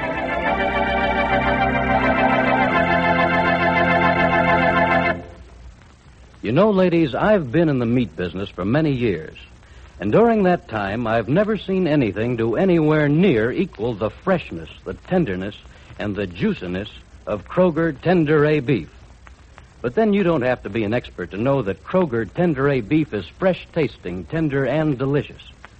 All that goodness is right there in every tempting bite. And it doesn't take an expert either to explain why Kroger Tender A beef is so scarce these days.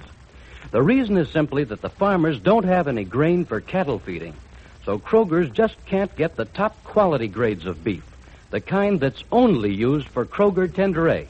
But one of these days we'll read in the newspapers that our good American grain has won the war against starvation overseas. And when that day comes, well, once again we'll be able to sell you all you want of those juicy, fresh, and tender Kroger Tenderay steaks and roasts.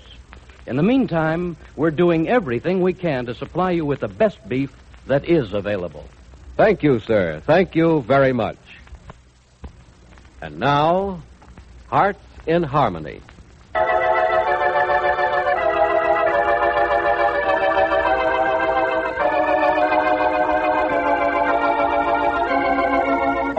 Less than 24 hours before he and Penny were to be married, and with only an ill-worded telegram that explains nothing, Steve Parker disappeared from Rossville. And now, 2 days later, there is still no trace of him. Penny is stunned. Her friend Johnny has come to see her, but her brother Pat says, Gosh, Johnny, I don't know whether or not she'll see you. She feel that bad, Pat? What do you think? Yeah, I guess that was a sort of stupid statement, but I thought maybe... You could cheer her up? Oh, maybe not cheer her up, Pat, but I thought... Well, there might be a way to... Well...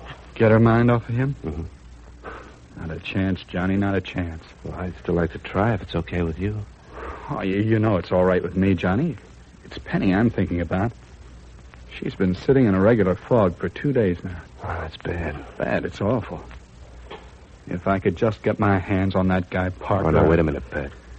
You don't have to be in love with Parker for what he's done, but I think maybe you ought to give him the benefit of the doubt. Parker'd never do this to Penny without a darn good reason. You think he had a good reason? Well, he must have. What, to get rid of Penny? Well, I don't call that a good reason. Anyhow, I don't think that's it at all. There's something else behind this. Something maybe Parker can't help. Well, you might be right. Well, I hope I am, anyhow. Say, look, how about letting me see Penny, huh? I don't know, Johnny. If there's anybody she'd like to see right now, I know it'd be you. But I don't think she wants to see anybody at all. Well, ask her, will you? Well, you won't be sore if it doesn't do any good. Well, no, why should I? I understand. Okay. I'll go in and see what she says. Where is she? Out on the sun porch. Mother got her to get some sun anyhow, as long as she's just going to sit. Yeah, well, good. I'll wait here. Call me if it's okay. I will. Penny. Penny. Mm-hmm. Feeling any better? Yeah, I guess so. Pat, is there any word from Steve? Is there any word? Huh. No, sis, sorry, there isn't. But there will be soon, won't there? I'm sure of it. There must be word soon. Steve wouldn't do this to me, would he? No, of course not. Oh, say, sis, there's someone here to see you. Who? A good friend of yours, Johnny. Johnny? Uh-huh. Johnny Keith. Well, tell him hello, Pat, but I can't see him.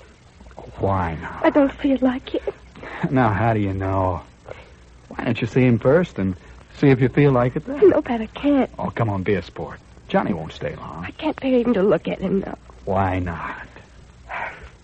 You wouldn't understand. Look, Penny, give it a try. Can't do any harm. Johnny's a friend of yours.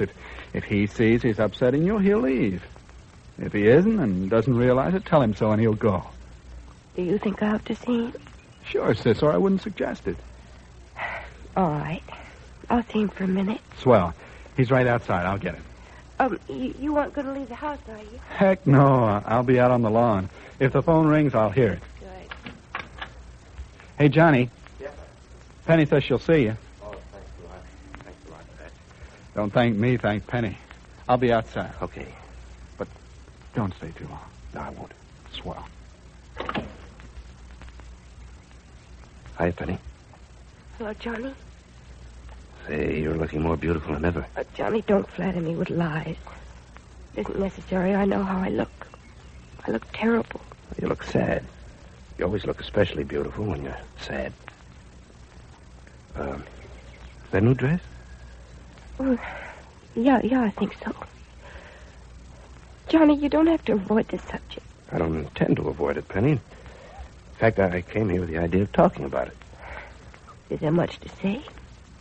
No. Only, I don't think you should judge Parker too harshly for what he's done. Johnny, don't try to joke with me. I know you never liked him. Why don't you tell me I told you so? Because I don't think it'd be fair either to you or to Parker to say I told you so. Why not? He's run away, hasn't he? Yes, but do you know why? Do you? First answer my question. No, I don't know why he's disappeared. I didn't know why the last time, and the time before that, and the time before that. That's exactly it. But you did find out later that each time he disappeared, there was a good reason for it, wasn't there? I suppose so. But he didn't run away the night before our wedding each time. Johnny, this time there was something not to run away from, I thought. But obviously I thought wrong. No, Penny, you're wrong now. Give Parker a break. Give him a day or two, or a week maybe, to explain himself. Johnny, how can he explain this? Why didn't he call me or write me or give me some kind of a hint before it happened? Well, maybe he had no hint of it himself. Oh, you think not? Steve usually knows what's going on around him, Johnny. He's not stupid. He has eyes and ears, and he knows how to use them. Nothing could be so serious that it forces him to vanish as he did. Nothing could be that serious and him not have an inkling of it beforehand. This might have been a surprise to him, Penny. At least give him credit for common decency. Johnny, I give him credit for a lot of things. And one of them for making a fool out of me. Now, wait a minute, Penny, before you condemn him I'm completely. not condemning him, Johnny. His own actions condemn him thoroughly. Look, why are you suddenly defending him? You used to warn me about him. Stay away from Steve Parker, you used to say. Yeah, I know, but... Well, that was before I got to know him and understand him. You think you understand him now? Well, no, not completely. So there's your phone. Pat'll get it. Well, it might be Parker calling up to explain. That were only possible. If I could only believe that. Stopped ringing. I guess Pat answered it. Yeah, I guess so. Look, do yourself a favor, Penny. If it is Parker, listen to him. Hear him out before you say anything yourself. All right. Good. Johnny, I can't understand why you feel the way you do. Penny, it's Jerry Manson on the phone from New York. Jerry Manson? Yeah. She says she wants to talk to you about Parker. She does? Penny, maybe she knows something. Maybe she knows where he is. Talk to her. You think I should? Sure. So do I. Just come on. All right, Pat. Johnny and I'll stay out here. Maybe you'll want to be alone when you talk to her. Yes, I'd like that if you don't mind. Well, let us know right away, though. If it's good news, will you? Yes, I'll let you know. Hello? Hello, Miss Gibbs. How are you? How am I? Yes, how are you? I hear something happened, so you couldn't go through with the wedding. My deepest sympathies. Miss Manson, did you phone me just to say that? Well, I couldn't think of any better reason to call you. Where's Steve? Or don't you know? No, I don't know. Does that make you happy? That makes me almost delirious with joy, Miss Gibbs. But I can't understand why Steve ran out on you unless you aren't as attractive as he once thought. Miss Manson, I think you're the lowest creature I've ever known. I don't like you, I never have, and I never will, but believe me. If I hated you much more than I do, I'd never do anything like this to you. No, of course you wouldn't, darling. You're the sweet, simple kind. The kind who always gets left at the church. Have you finished? Not quite. I just want you to know how happy I am that Steve realized how wrong it was to marry you. And I want you to know this, too. I don't know where Steve is, and I don't care to know, so long as he's not with you. Happy tears, Miss Gibbs. And next time, don't try to marry someone who doesn't care to marry you. Oh, Steve. Steve, how could you do this to me?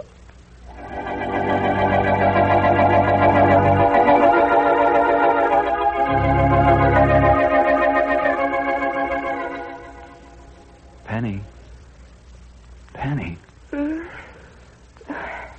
Yes, Pat. Penny, it's getting awfully late. Don't you think you ought to go upstairs and go to bed? No, I'm not sleepy. But you were asleep on the sofa. Was I? Uh-huh. Come on, sis. Cheer up. Everything's going to be all right. I know that, darling. Then cheer up. I will one of these days. Will you now? I'll try. Good. You hungry? Mm-hmm.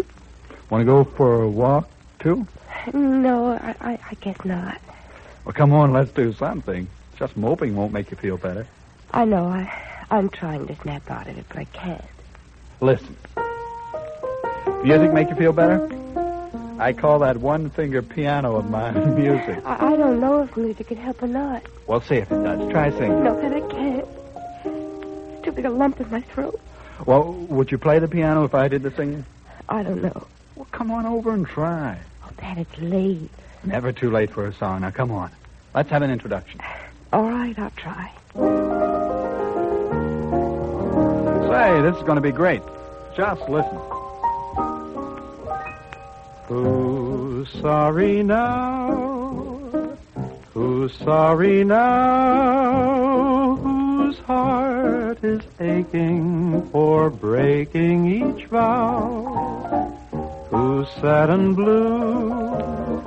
Who's crying too? Just like I cried over you.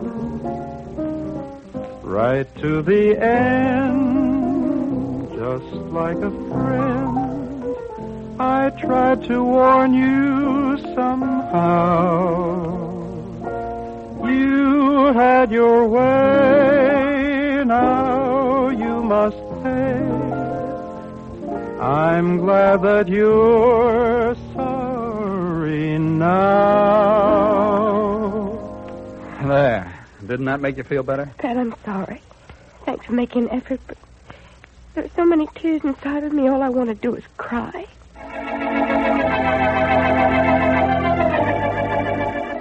What has happened to Steve Parker? Why did he run out on Penny the night before their wedding? Why couldn't he explain? And why does Johnny defend Steve? Does he know something no one else knows? Be sure to listen to the next dramatic episode of Hearts in Harmony. You know, ladies, you have one problem nowadays that's really my problem, too. You're anxious to serve your husband and your family top-notch dinners, which was no problem at all when I could supply you with fresh and tender Kroger Tenderay beef.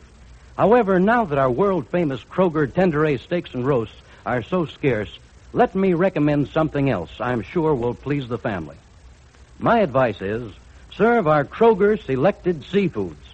You'll find we have the finest flavored fish and seafood in town. But see for yourself. Drop around to your Kroger store soon and look over our wide variety of fine seafoods with that fresh-caught flavor. When you do, just remember this. Your satisfaction is guaranteed. Yes, Kroger's Selected Seafood is guaranteed to satisfy. Plan right now to pay us a visit, won't you?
Kroger Tenderay Beef, no other beef so fresh can be so tender, presents Hearts in Harmony, transcribed.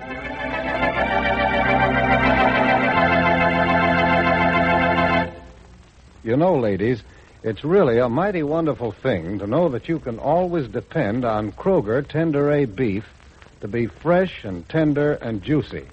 You can depend on that delicious tastiness because only the top quality grades of beef are used for Kroger Tenderay Beef. Inferior grades just won't do. Only the best is accepted for Kroger Tenderay Beef. And those fine grades, the top quality kind that are tender and juicy, is grain-fed beef.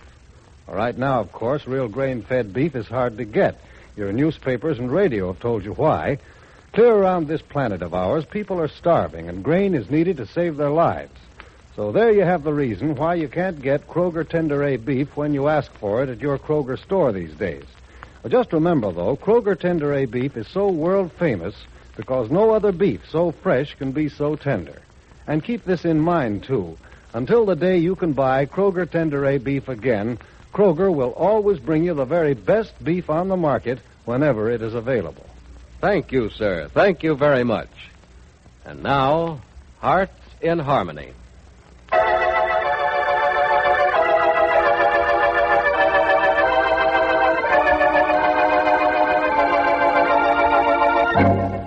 It's 3 days now since Steve Parker, suddenly disappearing from Rossville, left Penny on the eve of their wedding. 3 days, and still no word from him. 3 days Penny has wondered and worried. And her mother is more than upset as she tells her husband, Jed. Oh, we've got to do something to help Penny. We've got to do something, Jed. Yes, but what, Grace? What can we do? You can't mend a broken heart with adhesive tape. Oh, I know, but somebody's got to help Penny get back on her feet. How, Grace? How can it be done? You stop her tears with a joke or two, and what happens? As soon as she's alone, the tears are there again. Oh, I know. You get her into conversation about her work or some idle gossip about town. As soon as you're through talking, her mind goes back to Parker. What can you do for her? What? Oh, I don't know. That's what I'm asking you, Jed. Well, the only thing that can really be done, the only thing that will do any good, is to find this fellow Parker himself and have him talk to Penny. She doesn't want to hear a lot of sweet, consoling chatter from any of us. All she wants to hear is Steve Parker's voice saying, I had to leave Rossville all of a sudden for such and such a reason. Why did he leave Rossville, Jed?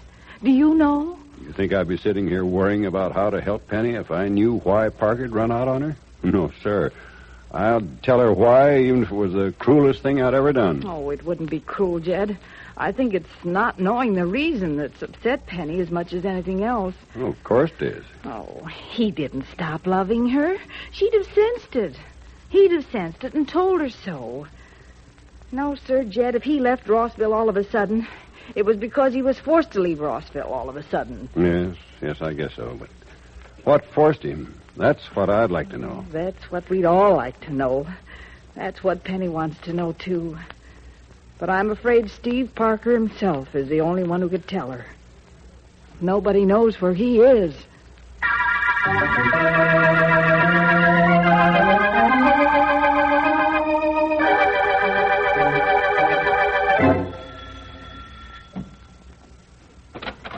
Hello, Mother. Oh, you mind if I come calling, Penny? No, darling, I'm glad you have. My, you're looking lovely, dear. Am I? Uh-huh. Oh, darling, you've been crying again. I'm sorry, I couldn't help it. I got to thinking about... Look, come in and sit down. Well, I won't stay if you don't want me to. No, dear. I do want you to. Suzanne fixed the living room a little differently. You like it? Oh, why, it's lovely. I argued for the piano over there by that wall, but Suzanne said it should be near the window. I guess she was right, wasn't she? Yes, she was. It looks lovely. We're thinking of getting new drapes by the windows. I thought brown and gray. Oh, darling, say what's on your mind. You don't have to pretend with me. I'm not pretending, Mother. I'm just trying to get him out of my mind. Don't try, darling. It just isn't possible. Isn't it? Isn't there anything I can do to forget?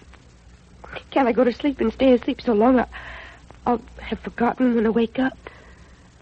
No, darling, there's no getting away from it. But you shouldn't let yourself suffer as much as you are. Think of it and think about it on purpose, hard too. Decide what it is that's bothering you most, him or what he did to you. It's both, darling. I've thought it all out. It's both. I can't forget him. I can't forget what he did. I don't think I'll ever forget. Him or what he did. If I remember one, I'll remember the other. They both go together. Yes, they do. Maybe you better go away, darling. Because he ran away, should I run away too? Well, you wouldn't be running, dear. You should go away because, well, new scenes, new sights, and new... No, Mother, I'm going to stay right here.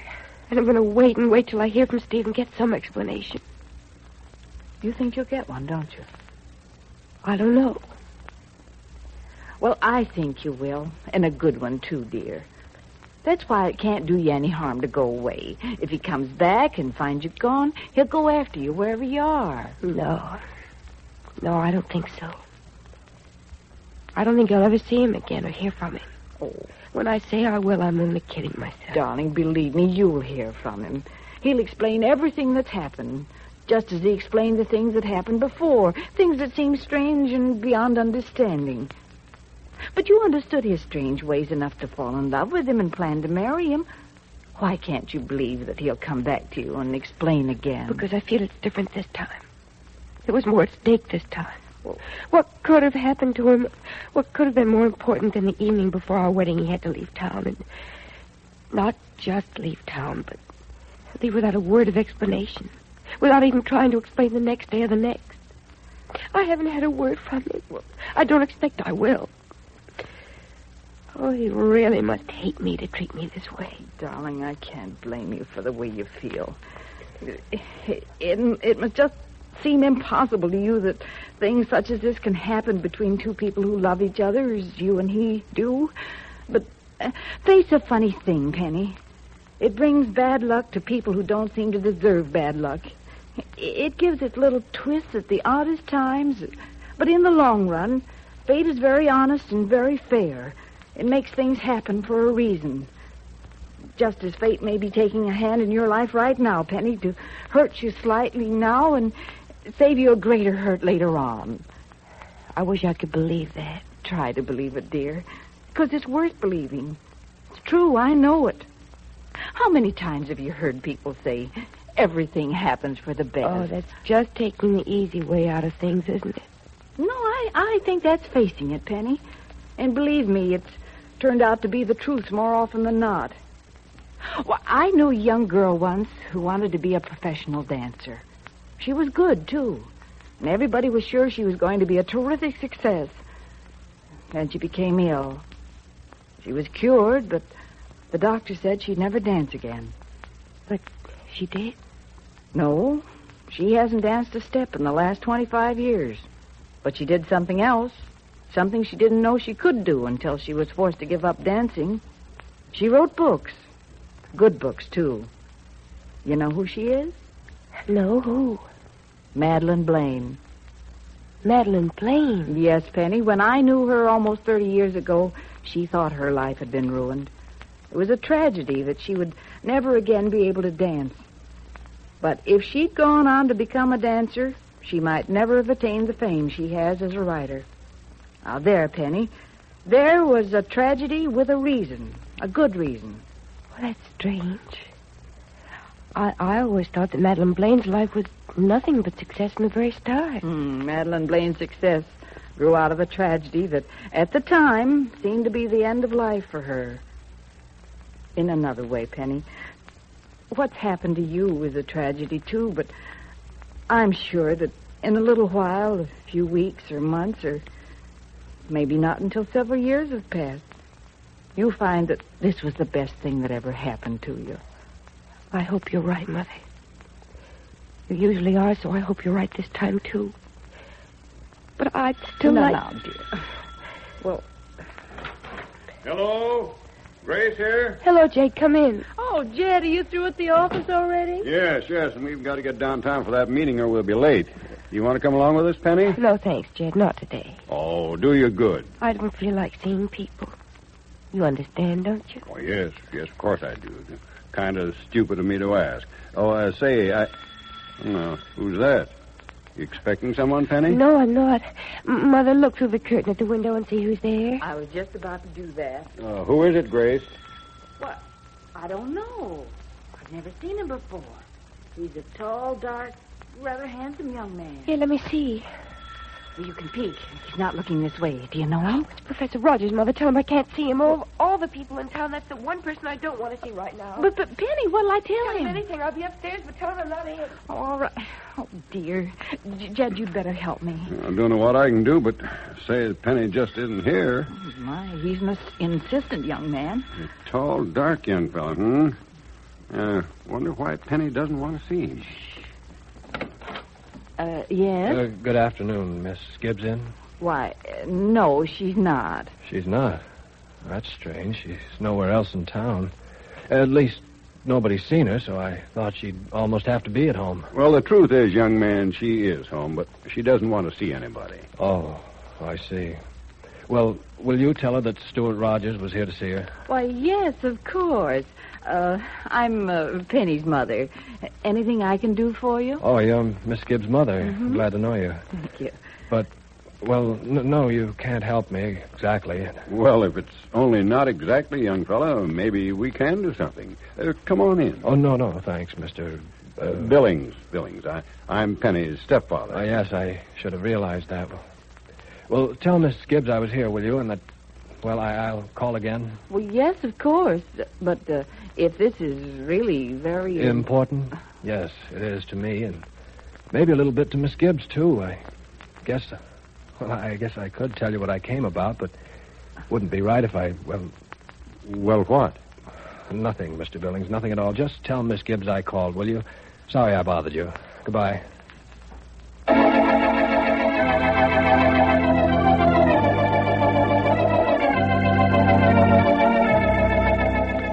What did Stuart Rogers want to talk to Penny about? Why didn't he want to discuss it with Grace and Jed Billings? And is Penny's mother right?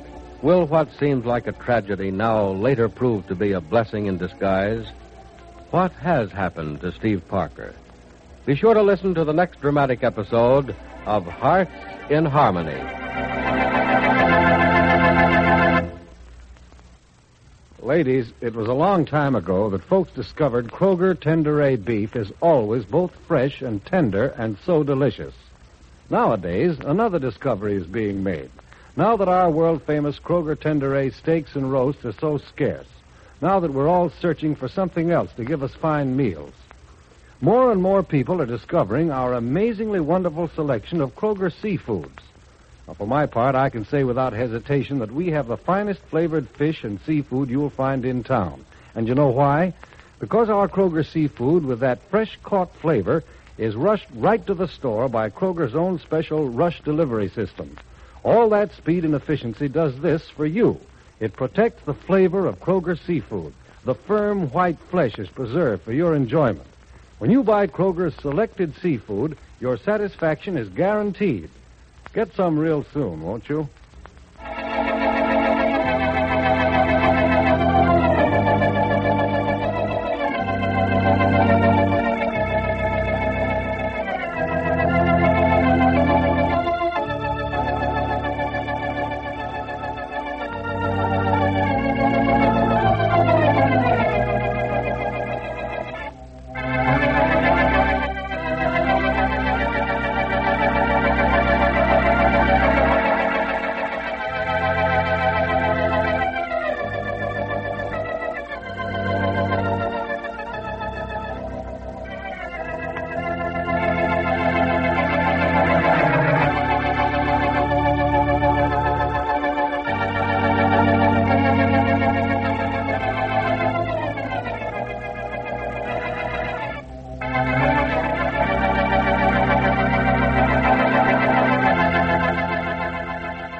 Kroger Tenderay beef, no other beef so fresh can be so tender, presents Hearts in Harmony, transcribed.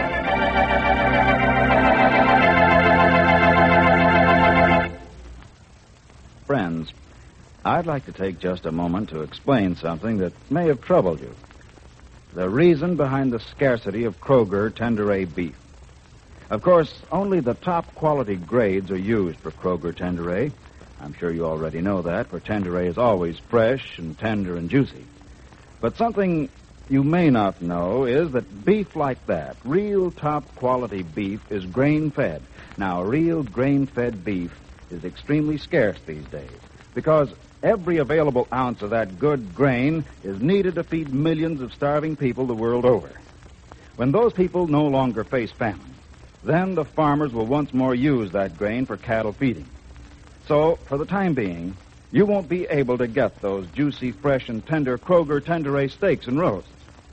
Still, as I have recently told my friends and customers, I hope it won't be too long until we'll again have a plentiful supply of Kroger Tenderay beef. But remember, until Tenderay is plentiful again, Kroger will bring you the best beef on today's market.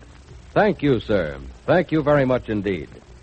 And now, Hearts in Harmony.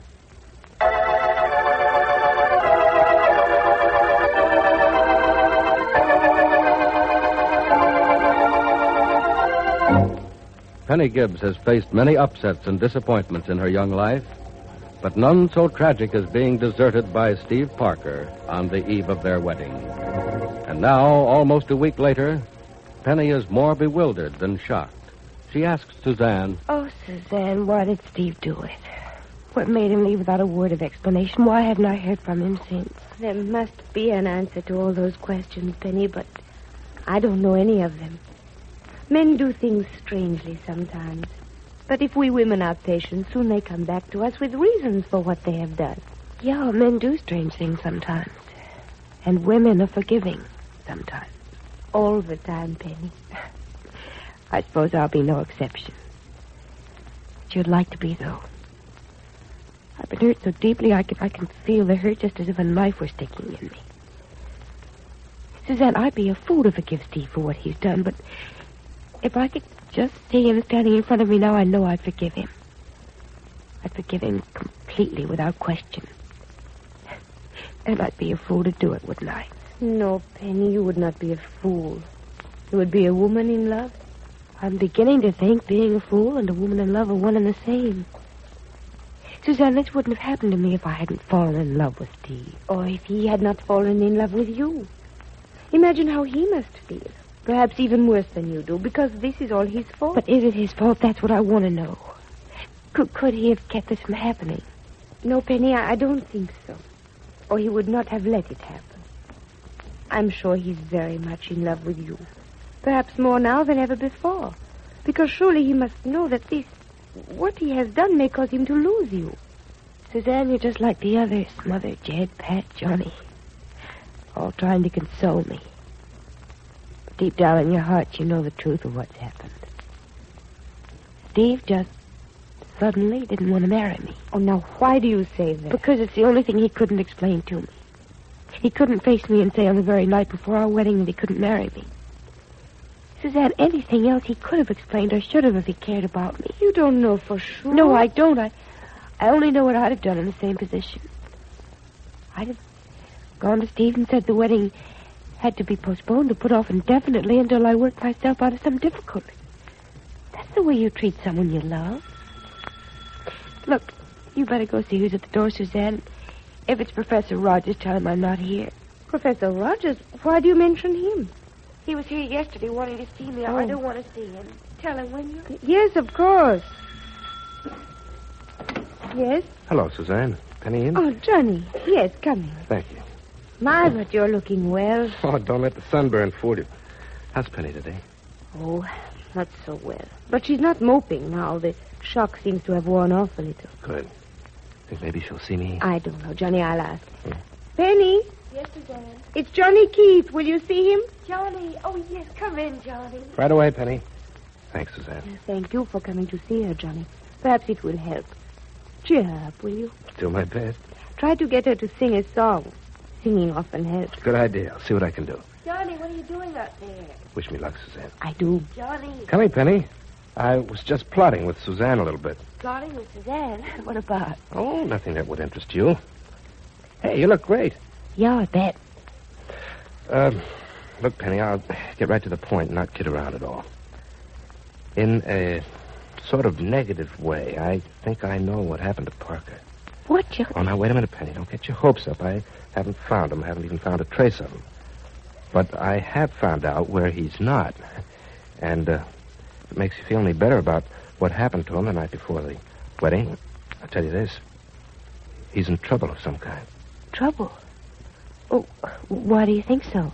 Well, it's just like the last time he got in trouble, or we thought he was. He's not at any of his offices or projects anywhere in the country. Well, how can you be sure? Well, I can't be absolutely positive, Penny, but...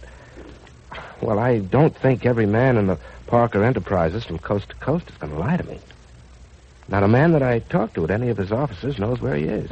In fact, they're screaming their heads off, yelling for him themselves. Sounds to me as if his whole business is going Oh, under. no, Johnny. Yes, and That might be the reason he left you in such a hurry and didn't take time to explain. Maybe he didn't know what to explain. Maybe he didn't know which way the wall was going to tumble, and he didn't want to scare you when there wasn't any reason to. No. He didn't want to frighten me. All he wanted to do was to break my heart. Oh, Penny, give the poor guy a break. Maybe his business is suddenly folding up under him. Maybe he's in a terrible jam, and he just got so excited and spun around by all of it, he didn't know what he was doing. No, Johnny. Thanks for trying to defend him again, but I've seen Stephen Jam faced with the worst kind of problems. That's when he's at his best. That's when he thinks more clearly than ever before. Well, maybe this was something worse than he'd ever faced in his life. Look, Penny, if this house was suddenly to catch on fire and we were just about trapped, would you curtsy and say, "Pardon me, Johnny," before you ran for the nearest exit? And maybe Parker's sorry he ran out on you now. Maybe he wants to write to you, call you, come back to you or something. But he doesn't know what to do or what to say. And just like a guy, he's making it worse by not doing anything at all. Oh, Johnny. Hey, no tears, Penny. No. I won't cry. What'd I do, anyhow? It's not what you've done, Johnny. It's what you are. You're so sweet. Me? Nah. You are. You're fighting for Steve as if you were fighting for yourself. Johnny, I don't know what I'd have done these last few days without you. Been a lot better off, maybe. No, you made me feel better than anyone had. You said the things that make the most sense. I always feel good when I finish talking to you. Well, I've had my say, and I'm finished now. Feel good? You're comparatively speaking. But not great? I can't. I know that. You do understand how I hurt, don't you, Johnny? Sure do, Penny. And I know how a guy feels after he's hurt you, too. Johnny, don't go into it. Don't worry, we won't. Oh, come on now, let's see you smile. Smile? Yeah, you know, Grin, smile. Oh, Johnny. Hey, come back with that. That was a laugh. I didn't mean to overdo it, but you do make me feel better. Swell. Now, want to make me feel better? If I can. Okay, how about a song? No, I don't feel that good. Well, how do you know until you try? Come on, it'll make us both feel better. Do I have to? I'll pester you till you do. Is that what you plotted with Suzanne? I cannot tell a lie. Yes. Well, if it was a plot, I'll try and make it successful. What would you like to hear? You singing. What? Song. The song? Well, you singing it. It'll be great. Let's wait and see.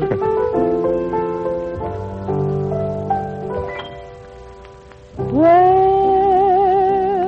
are you? Where have you gone without me? I thought you cared about me. Where are you? And where's my heart?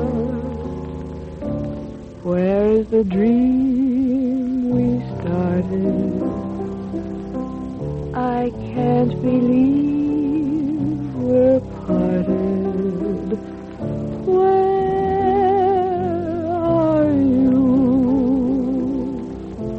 When we said goodbye, love, what had we to gain? When I gave you my love, was it all in vain? All life through, must I go on pretending?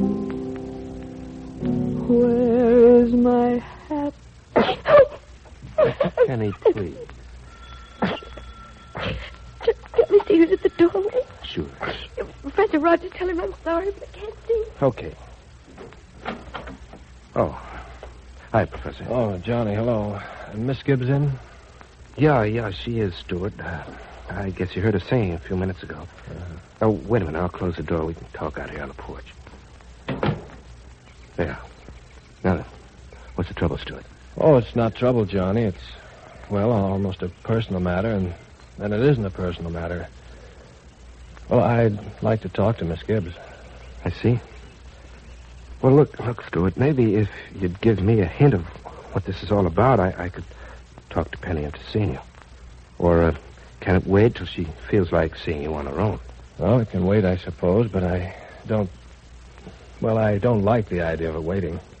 Oh, what's so important that it can't wait? Penny's sort of upset, you know. Oh, I know that. I imagine she's terribly upset, and I'm sorry. Well, give her my regards, will you? Oh, well, you don't want me to try to get you in to see her, huh?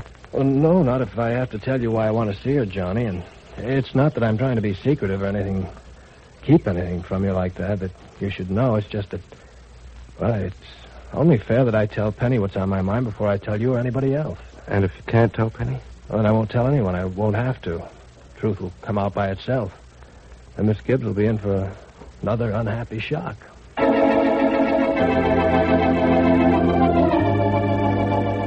What does Professor Rogers mean by saying Penny will be in for another unhappy shock? And what does he want to see Penny about? Does he know something about the strange disappearance of Steve Parker? Be sure to listen to the next dramatic episode of Hearts in Harmony.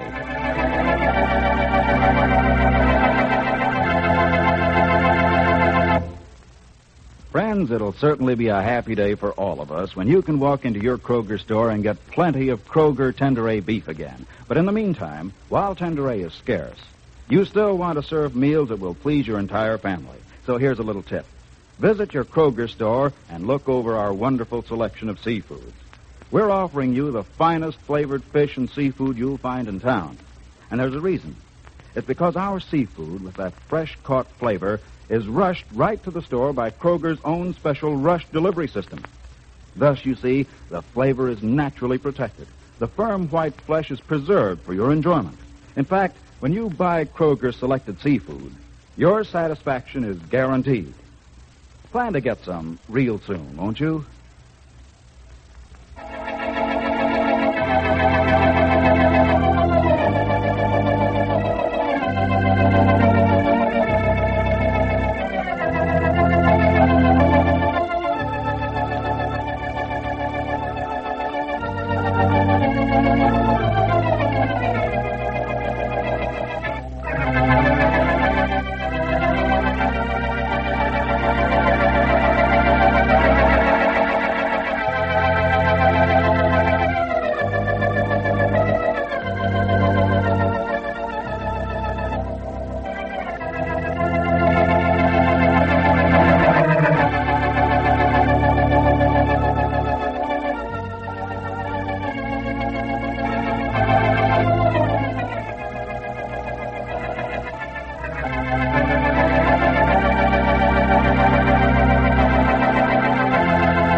Kroger Tender-A Beef, no other beef so fresh can be so tender, presents Hearts in Harmony, transcribed.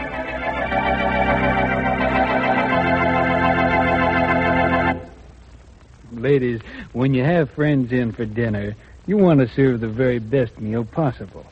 Well, believe me, it's really no problem. When you can build that dinner around Kroger Tender-A Beef, it's world famous because no other beef so fresh can be so tender. Still, there is a very definite problem involved. We're sorry, but it's just impossible for us to supply you with that fine Kroger Tender-A beef now. I'd like to say, sure, order all the juicy Kroger Tender-A steaks and roasts you want, but I can't do it because there's a shortage of grain. You see, we use only the top-quality grades of beef for Kroger Tender-A, and beef like that, tender and juicy and delicious, is grain-fed. Nowadays, that good grain is desperately needed overseas to prevent famine in many lands. After we're victorious in the battle against starvation, then American farmers will again use grain for cattle feeding. Until then, until the day you can buy Kroger Tender-A beef once more, Kroger will always bring you the very best beef on the market whenever it's available. Thank you, sir. Thank you very much. And now, Hearts in Harmony.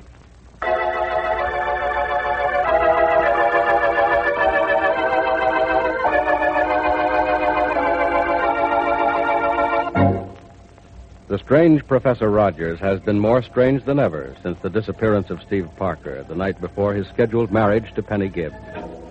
Twice he has come to see Penny on what he implies is important business, but each time she has refused to see him. She tells her brother, Pat. Pat, I can't imagine what he wants to see me about. Certainly it can't be important. Well, I don't get what he wants to see you about either, Penny. But don't you think maybe you ought to see him and find out?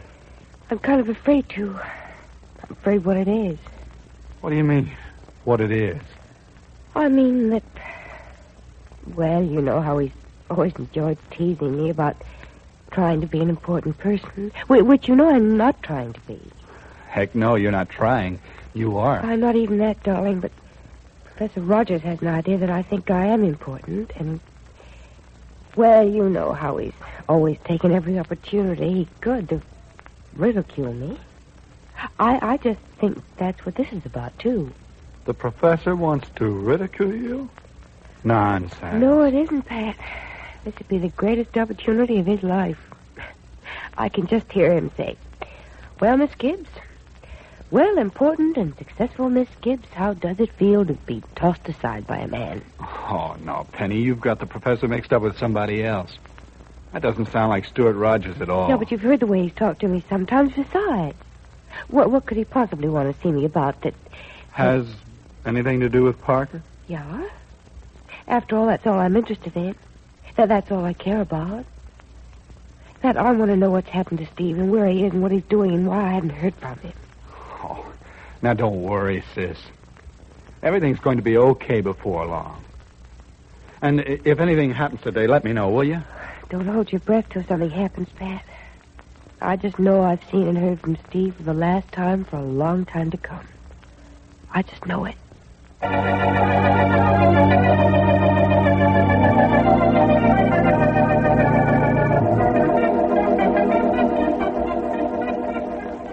Pat, hello. Huh? Oh, Miss Manson. Oh, it's Miss Manson again, is it? Handsome? Don't tell me I'm going to have to start on you all over again. I didn't know you were in town, Miss Manson. Oh, I am Miss Manson officially, aren't I? When did you get in town? Just now. And I came almost straight to see you. Almost. Oh, I had to go to the hotel first and freshen up. Aren't you going to ask me how I feel? Sure. Well, don't. I feel terrible. It's a pretty rough plane ride, and... Oh, just know when I know when Rossville is in a mood to have a good time, I am just sure. Meaning what? Meaning it's such a terrible thing that's happened to your poor dear sister, and I imagine everybody is terribly depressed. Oh, well, nobody feels exactly like throwing a party. Oh, dear, that's what I was afraid of. But New York was pretty boring, too. So I thought I'd run up here to Rossville just to see how things were. Oh, I see. Do you? I think so. How's your dear sister? Very unhappy? What do you think? You've done a good job, a darn good job. You didn't keep Parker from marrying Penny with that low trick you played on me. But you got your wish just the same. He didn't marry her for some other reason. And I wouldn't be a bit surprised if you had something to do with that, too. Oh, well, go ahead and laugh. Have a good laugh. Laugh till you fall over with joy. I hope you're enjoying yourself right now, because one of these days you won't. You know, things have a way of catching up with people like you. Oh, so that's why you're being so cold to me. I'm not being cold to you. I'm trying to tell you to get out of Rossville and stay out. Pat, listen to me a minute. You think that I had something to do with Steve's leaving Rossville the night before the wedding, don't you? Well, sure I do. Didn't you? Well, now, you probably won't believe this, but no. I didn't have anything to do with it. It was as much a surprise to me as... well, as it was to Penny. You're lying. I know you think that. But believe me, Pat, I didn't have one thing to do with it. Frankly, I wish I had. In fact, I wish I'd thought of whatever made Steve leave Penny. Believe me. I guess I do believe you. About that especially. Well, believe me, I had nothing to do with it. Something tells me you didn't. And you're surprised. Plenty. I've been trying to suggest to Penny that maybe you had your fine hand in this. But I didn't dare. I was afraid maybe she'd tear you apart. Tear me apart? That cringing little Violet? Oh. Look, you're talking about my sister. Oh, I'm sorry, Pat, darling. But the truth just pours out of me. You don't know the meaning of the truth. And don't call me darling. Oh, Pat, don't be angry with me. Now, you know you'd gloat, too, if you'd suddenly won something you thought you'd already lost. What? You think Parker left Penny for you? Well, he left Penny for something. And I'm sure between Penny and me, he didn't have time for anyone else. So I must be the reason he left. If I could believe that, I'd like to. And I'd go right home and tell Penny the good news. Oh, you think it'd be good news if Steve left Penny on my account? Yes. That's a strange thing to say. Why do you say it? Because if Penny could believe that Parker left her for you, she'd know she was well rid of him. You don't think much of me, do you? I never did. I don't know why I should now. Oh, you don't you? Look, handsome. All you know about what's what in life, I have already forgotten and learned and forgotten. Time and time again. You know, you don't like me because you can't handle me, not because I'm not good enough for you and your kind. And the same goes for that sister of yours. You're all pretty silly, but you're good for laughs. So Penny thought she was going to marry Steve, did she? Well, you know what I think? I don't think she's ever going to see him again. What you think doesn't matter much to anyone. No, I don't suppose it does, but I'm usually right. Well, goodbye, Pat, darling. Tell your sister I'm in town, will you? Maybe. Oh, by all means, do. She'd be so pleased to know it. And you might tell her something else, too. What? Tell her that I'll drop around to see her one of these afternoons. I know she'll be glad to have me. We'll talk about Steve.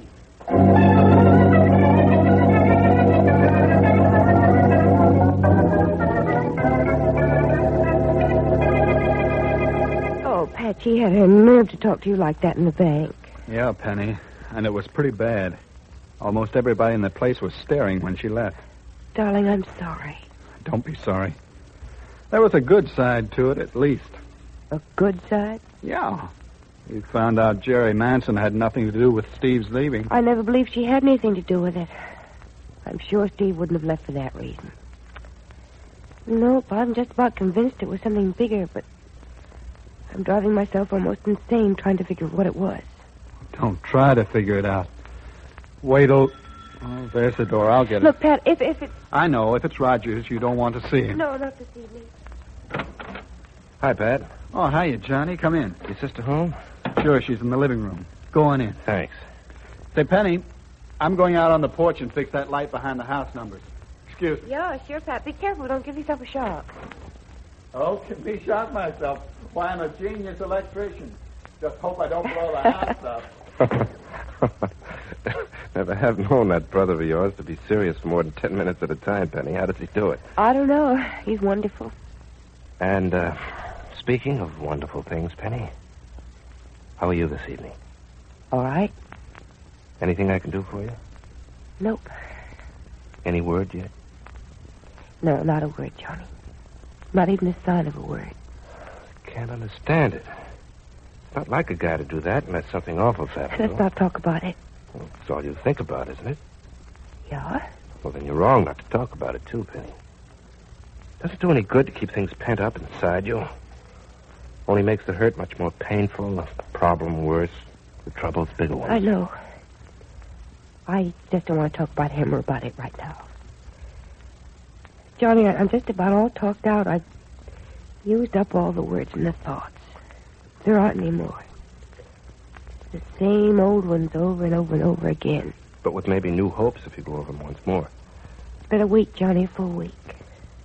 A week ago tonight, just about this time, that telegram came. Yeah, I know. And since then, not a word. You know, in a week of constant thought and constant talk, you can think and say just about everything you have to say on a subject like this. I don't think there's anything new or different to be said, or any hope that things will be different or better tomorrow. Penny, you shouldn't feel this way. It's not good for you. It's not going to do you any good. Hey, Penny. Oh, what is it, Pat? Professor Rogers is out on the porch. Again? Yes, and he wants to talk to you. What, did you tell him I wasn't seeing anyone? Yeah, but he hoped maybe you'd make an exception in his case. Well, why would he think that? He should know by Just now. a minute, Penny. Maybe this is none of my business, and you can tell me so if it isn't, but I think maybe you ought to see the professor. But why? I really don't know why, Penny. I just think you should. To tell the truth, sis, I've thought so, too, since the first time he was here. I talked to Mother and Jed about him, and they said he seemed to have something awfully important on his mind. Pat, you know it can't be important. I appreciate the professor's interest. Maybe he does want to say how sorry he is, but it isn't necessary. Penny, maybe he's not seeing you for anything regarding what happened, or maybe he is. It doesn't matter. But he's been here several times trying to see you, and I think you ought to see him. He's a nice guy. He's not going to try to hurt you. I wonder. I agree with Johnny, Penny. I think you ought to see him. He looked awfully worried when he came up on the porch to talk to me. And he looked awfully pleading when he asked me to see what I could do to get him in. You really think I ought to see him? I do. And so do I. All right. Tell Professor Rogers I'll see him. But believe me, I'm terribly afraid of what he might have to say.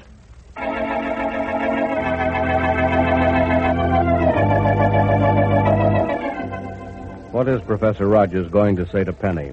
Why is she afraid? Does she secretly have an inkling of what it is? Does it concern Steve Parker? And how could Rogers possibly know anything about Parker's strange disappearance? Be sure to listen to the next dramatic episode of Hearts in Harmony.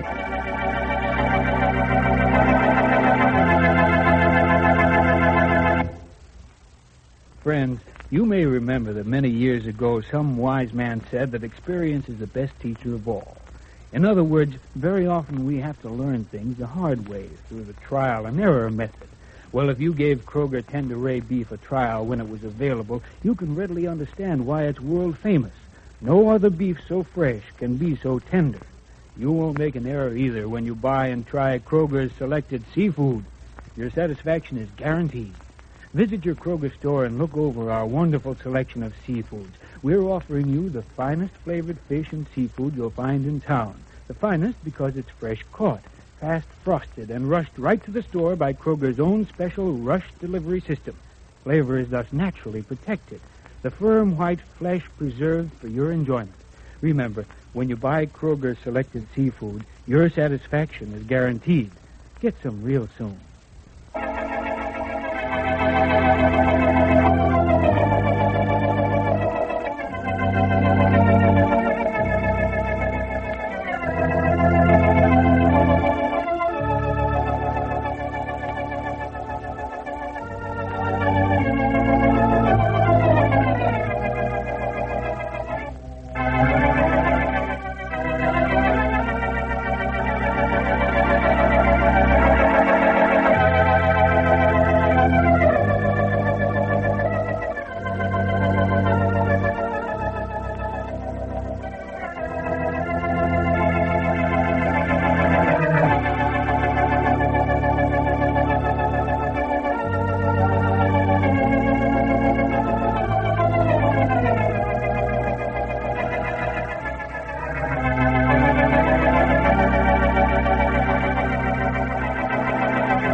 Kroger Tenderay Beef, no other beef so fresh can be so tender, presents Hearts in Harmony, transcribed.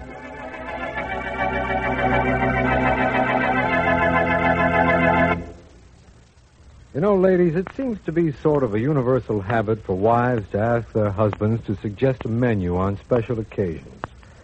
Now, I'm willing to bet that when that happens at your house, your husband immediately asks for steak, saying, "Get some of that good Kroger Tenderay beef."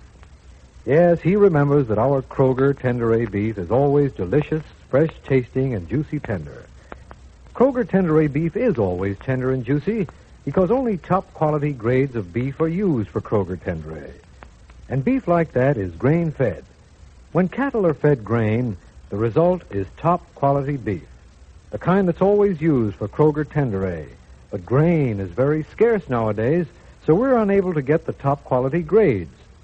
That grain is going overseas to fight a war against starvation. When that battle is won, we'll once more have a plentiful supply of juicy, fresh, and tender Kroger Tenderay steaks and roasts. Between times, though, we'll continue to do everything possible to provide you and your husband with the best beef that is available. Thank you, sir. Thank you very much. And now, Hearts in Harmony.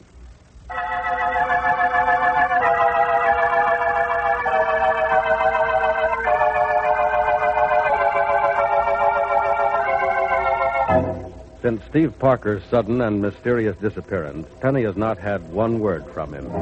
And to add to the strangeness, Professor Stuart Rogers has come to Penny's house several times, but Penny has refused to see him. Now, at Johnny and Pat's suggestion, she sees the professor, and he says, Miss Gibbs, I hardly know what to say. You hardly know what to say, Professor. Well, that's very strange. You've been trying to see me all week. Yes, I know, Miss Gibbs. I've been wanting to see you. Well, I've wondered how you were. You wondered how I was. Oh, Professor, that isn't what you want to see me about. No, I guess it isn't. You see, well, you haven't been very happy lately, have you? You know what happened, Professor? You know I haven't. Well, I wish there was something I could do. You can do something. I can? Yes. You can tell me why you want to see me and why you made Pat and Johnny leave before you talk to me. Oh, yes. Well, Miss Gibbs, it's hard to say. Oh? It's very hard to say. I wish I knew how to put it or begin it. Well, what? Miss Gibbs, I had a speech all prepared when I came over here. It was a speech I'd worked up a long time ago. The way you prepare your speeches for class at the university? Not exactly, Miss Gibbs. The subject matter doesn't quite fit the classroom. Professor, what is on your mind? A great deal. And, you can't tell me. I find it rather hard to tell you. Could I make it any easier? I don't know. How could you make it easier? Well, could I guess what you've come to see me about? No, I don't think you could, Miss Gibbs. In fact, well, I don't think it'd be necessary for me to be here if you had even a vague idea of what I want to talk to you about. I see. Miss Gibbs, well, first of all, I want to tell you how sincerely sorry I am that Steve Parker did what he did to you. I know how badly you must feel. Let's not discuss it, Professor. But I want to for a moment, if you don't mind. You see, I've kidded with you, joked with you, and said a lot of unpleasant things to you, but I didn't mean the kidding or the joking or any of the unpleasant things. Professor, I'm sure you meant a lot of them. You aren't the kind to waste your time on idle talk. You must have had a reason for most of the things you said. Maybe all of them. Well, maybe so, Miss Gibbs, but the things I meant then have no meaning now. Things have changed. The whole picture's different. Please, let's not get back to that. I'm very sorry, but I must not only get back to it, but that's the reason I'm here. What's happened to you and to your marriage is the only reason I'm here. To make a few academic passes at the fallacy of marriage? No, Miss Gibbs, To what, Professor Rogers? I'll come to that in a moment. First, please believe me when I say I'm sincerely sorry. Thank you. You do believe me? Of course I believe you. Why shouldn't I? Well, I haven't been exactly pleasant to you at all times. You haven't been pleasant to me very many times, but I'm sure now that you've explained yourself that you didn't mean to be unpleasant. No, Miss Gibbs, I haven't meant to be unpleasant. Let's say I have a rather unpleasant job. Teaching school is unpleasant? I thought you loved it. I do, Miss Gibbs. And when this is over, I'm going back to teaching, nothing else but teaching. You've been doing something besides teaching? Yes, I have, Miss Gibbs. Well, you'll have to excuse me. No, wait a minute, Professor. You can't walk out after a remark like that. I'm sorry, but, well, the truth about me and what I've been doing and why your friend Steve Parker left town will all come out soon enough. Maybe it would be better if you read it rather than if I told So what it. do you mean, the truth about you and what you've been doing and why Steve left town? I don't see any connection. There can't be one, not between you and Steve. Oh, no, Miss Gibbs. Stephen J. Parker and I are as apart as two worlds, but, well, perhaps it would be better if you read about it in the paper. Read about what in the paper? About me, Miss Gibbs, and about why I'm deeply sorry that at a time when you were on the threshold of what seemed like happiness, I had to come to Rossville and toss a bombshell into your life. Professor, what are you talking about? I wish I had the courage to tell you, Miss Gibbs, but I don't. I just can't. You've been hurt enough already. Thanks for letting me see you. Thanks for giving me a chance to tell you what's on my mind, but you'll have to forgive me, Miss Gibbs. I have to say goodbye.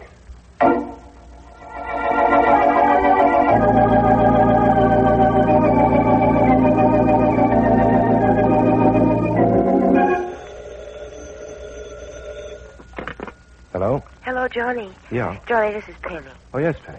What'd the professor have to say? Nothing. Nothing? No. Oh, you're kidding.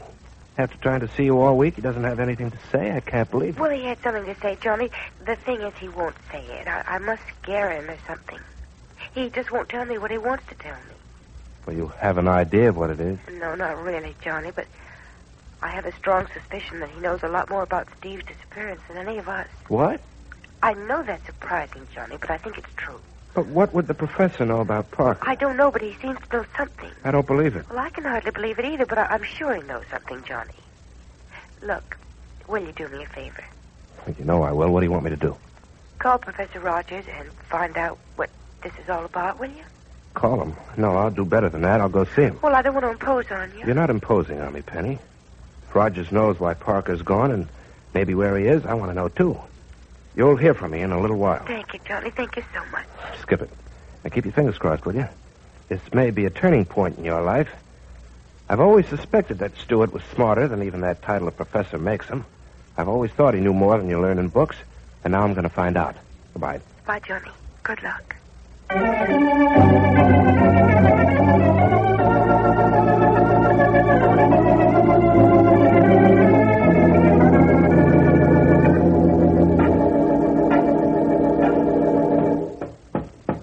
Yes? Professor Rogers. Who is it? Johnny Keith. Oh, just a minute. Hiya. Hello, Johnny. Come in. Thanks. Hope I didn't disturb you. No, I was just going over a few papers. They can wait. Good. Oh, look. You don't have to lock the door, do you? Oh, I'd rather if you don't mind. I have a few things here that... You don't want stolen, Yeah. Sure. Who's going to come in here and rob the place while you're in it? That's a thought, isn't it? Yes, a good one, too, Stewart. Look, what's bothering you? Bothering me? Yeah. Nothing. Oh, come now. Don't kid with me, Professor. You're a nice guy, and I like you, and I want to keep on liking you. I want you to. And spill it, will you? Spill it? Spill what? What's on your mind? What's bothering you? What you were trying to tell Penny and couldn't. Oh, that's why you're here, is it? Sure. Penny called me and asked me to find out what you were trying to tell her. Can you blame her? You led right up to something and then stopped. Yeah, I know. Well, what is it, Stewart? I can't tell you, Johnny. Why not? It isn't for you to know. Oh. I mean, of course, you have a right to know it, and you will when the whole truth comes out, but I can't tell you before I tell Miss Gibbs herself. Why not? Because what I know is almost her personal property. It concerns her personally and concerns Steve Parker. What do you mean?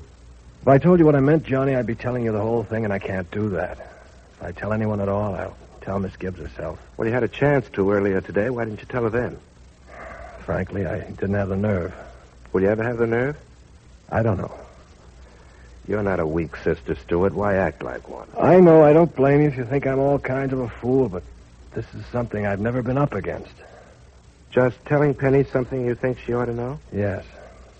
Well, do you want to tell her? Very much. Good. Let's sit down and figure out a way for you to get courage enough to tell her.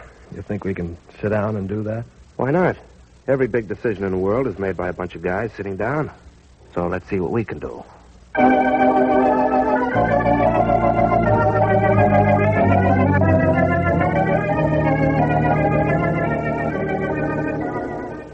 Penny, you mean that Professor Rogers went that far and then wouldn't tell you what he'd come to see you about? That's right, Mother. He mentioned Steve and something about being the reason that Steve and I aren't married. And then he wouldn't say any more. Why, that's the strangest thing I ever heard. What's the matter with that, Professor Rogers? I don't know, but something is. Johnny's gone over to see him to find out what. Oh, well, there's a good chance he'll tell Johnny where he wouldn't tell you. Yeah, that's what I thought. You know, in spite of the way he talks to me sometimes, I think the professor... That's probably Johnny. Now, I'll get it, Mother. All right, dear. Hello, Johnny. Oh. Yeah, I brought Professor Rogers along with me. Mind if we come in? No, of course not. Let me have your hat, Professor. No, thanks, Miss Gibbs. I won't be staying long. Oh, I see. Come in the living room, won't you, both of you? Well, Come on, Professor. You're not a stranger in this place. Quit acting like one. All right. This way. Mother, you remember Professor Rogers, don't you? Oh, of course. How Hello, are Mrs. you, Billings. Professor? Mrs. Billings, have you any of those cookies over at your house? Why, I certainly do, Johnny. I'll bring some Well, to you the wouldn't office. want to run me over for a couple, would you? Oh, yes, of course. Let's go out into the kitchen, Johnny. I might have some of those cookies in the jar over here. Well. All right. See you folks in a minute. All right. Well, you've decided to tell me what you want to tell me. Yes, I have, Miss Gibbs. Good. I'll try and make it as easy as I can for you. Professor, you know something about Steve, don't you? Yes. Do you know where he is? No. Well, do you know why he left Rossville? Yes. Why? Let me answer that by first telling you something about myself, Miss Gibbs. All right. But let me warn you, too. I think you'd better prepare for a shock.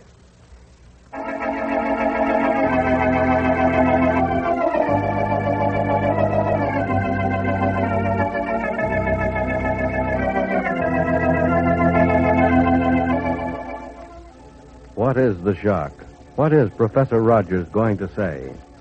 Why does he know so much about the disappearance of Steve Parker? What's behind this strange mystery? Be sure to listen to the next dramatic episode of Hearts in Harmony.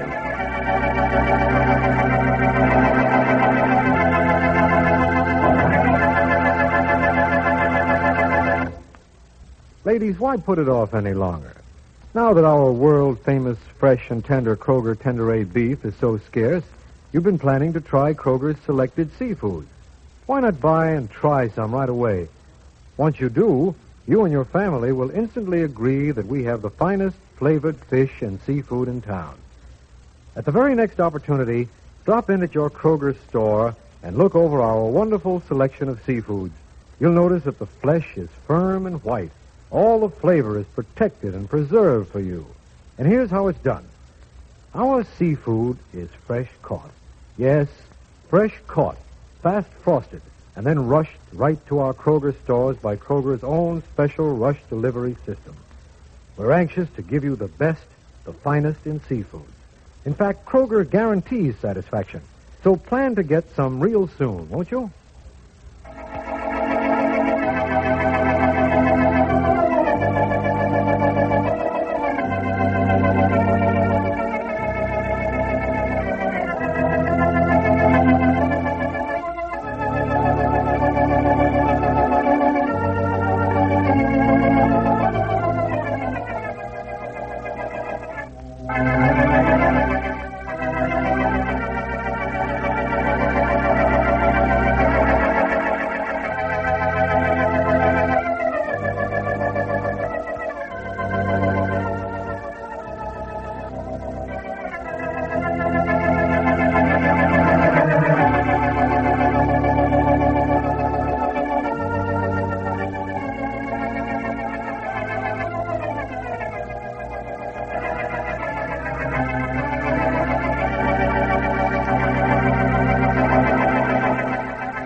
Kroger Tender-A Beef, no other beef so fresh can be so tender, presents Hearts in Harmony, transcribed.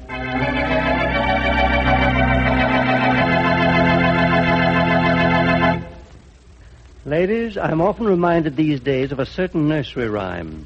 It happens every time I look into that big refrigerator of ours down at the Kroger store. From force of habit, I expect to see some wonderful Kroger Tender-A beef. And, of course, it isn't there. That's when I think of old Mother Hubbard. No, we can't supply you with all the plump, juicy, fresh, and tender Kroger Tender-A steaks and roasts that you keep asking for. They're just not available because only top-quality grades of beef are used for Kroger Tender-A. And that kind of beef, delicious and juicy and tender, is grain-fed. But grain is not being fed to cattle nowadays. Instead, most of our precious grain is being used to relieve human suffering. Millions of people all over the world are starving, and the saving of their lives depends upon how much and how fast we can send grain overseas. It's a race against time, and it will be won. Until victory is ours, and until the time when you once more can buy Kroger Tender-A beef, let me say that Kroger will always provide you with beef whenever any is available. And it will always be the best that is available. Well, thank you, sir. Thanks for stopping in. And now, Hearts in Harmony.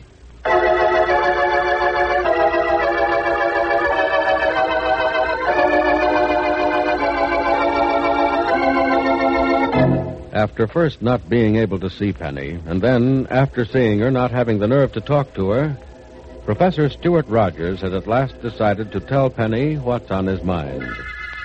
He is alone with her now in her living room and says, Before I tell you anything at all, Miss Gibbs, let me tell you this. I'm afraid you're in for a shock. A shock, Professor? Well, I think I can stand it. Yes, I suppose you can.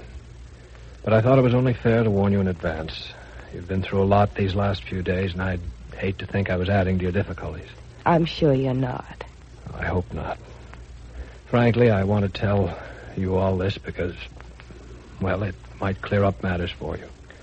But what I have to say won't be pleasant. Well, you make this sound rather frightening. Well, to tell you the truth, Miss Gibbs, the reason I've been so hesitant is that I've been rather afraid of how you'll take what I have to say. Well, suppose you say it and let's see. It's exactly what I'll have to do, I suppose. But I hope it won't come as too much of a shock to you. I feel very badly about our association up to now. I'd hope to improve it, make it a little more pleasant for both of us. But I'm afraid this will be the end of our even knowing each other. Well, what makes you think so, Professor? I don't just think so, Miss Gibbs. I'm almost certain of it. I'm sure nothing you could tell me now would make our relationship any different. And please don't misunderstand. I think we've been rather good friends almost since our first meeting. I found your attitude toward me rather refreshing, even though you may have meant to be nasty to me. I did mean to be nasty to you several times, Miss Gibbs, for two reasons.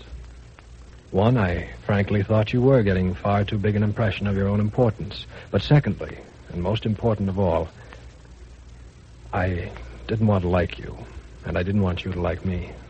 You didn't want me to like you? No, and I thought it wise if I tried not to like you.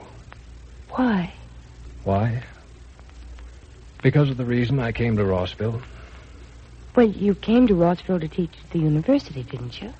Only partially, Miss Gibbs. Look, I don't understand. Aren't you a professor of biochemistry at the university? Yes, I am. And a member of the Rossville School Board? Yes, I am, Miss Gibbs, a special member. And one of the newest. One of the newest? Well, why do you mention that? Because of only being a recent member of the board and, in fact, not a long-time member of the faculty at the university is... Well, all that explains why I've only partially been teaching school these last few months. Look, I don't see that explains anything. It does, Miss Gibbs. But perhaps this will explain it better. I said I was a special member of the school board. I was. I was made a member of the school board after I visited Mayor Anderson and told him that I wanted to be a member. Oh, you told Mayor Anderson that you wanted to be on the board, and he put you right on. Well, let me say I asked him to place me on the board and gave him reasons why I wanted to be on and why I thought it would be necessary for my work. And why did you want to be on the board?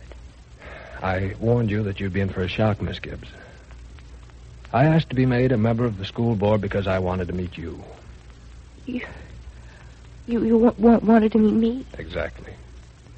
But you were a member of the school board long before I was. Only 2 weeks before you were, Miss Gibbs, and I went to Mayor Anderson with my request after I heard rumors in town that you were to be made a member. You asked to be put on the board to meet me. Well, why? Why all the interest in me? Oh, professional, Miss Gibbs, and following orders. Orders? Yes, Miss Gibbs. You were under suspicion of complicity in certain illicit dealings. But, as you must know yourself, you were innocent. And you were out from under those suspicions several weeks ago. Professor Rogers, I don't know what you're talking about. I've never heard such fantastic nonsense in all my life.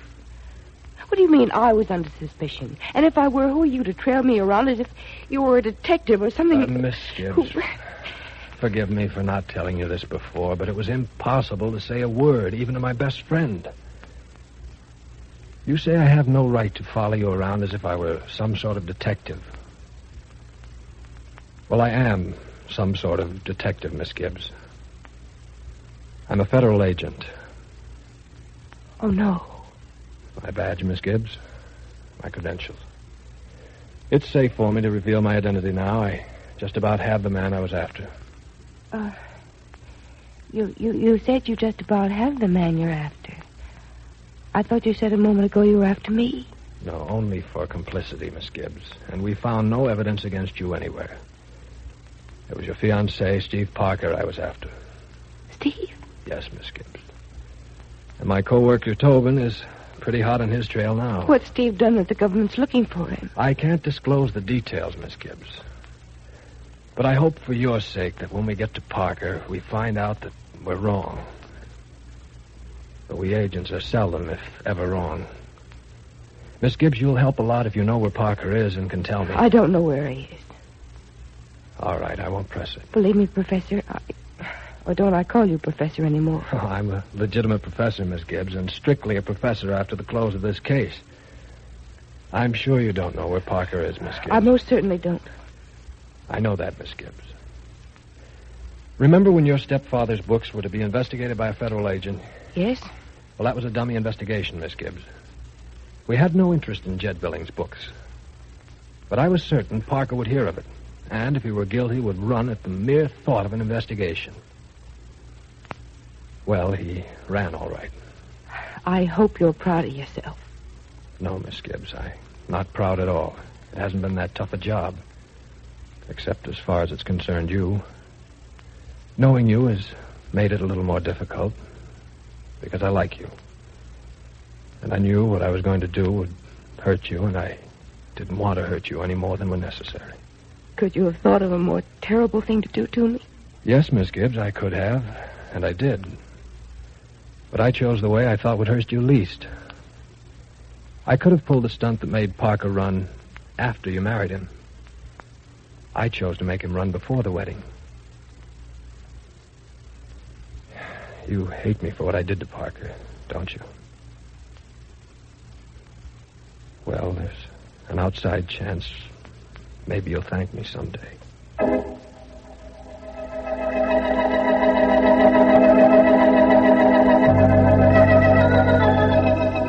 So that's the story, is it, Grace? Yes, Jed. Penny just told me over the phone. I'm going over to see her. Good. You want me to come along? No, I think I better talk to her alone first.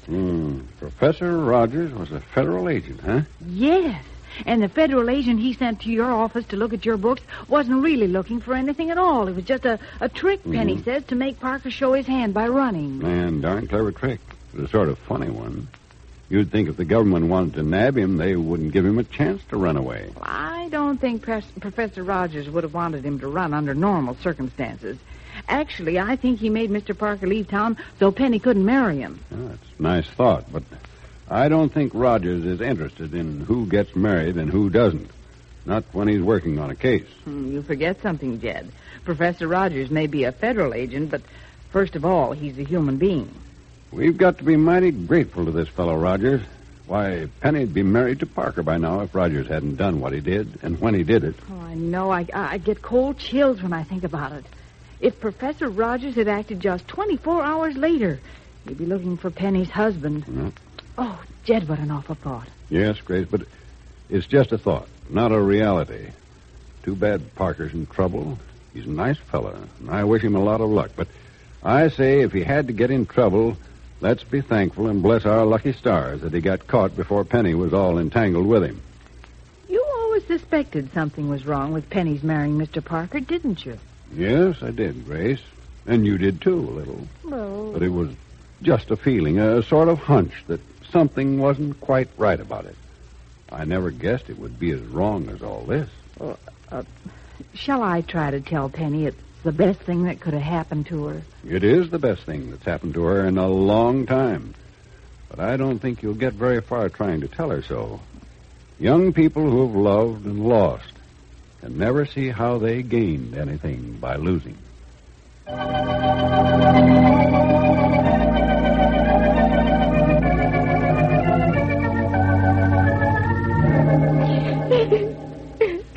Penny, you mustn't take it this way, dear. Oh, Mother, how am I supposed to take it?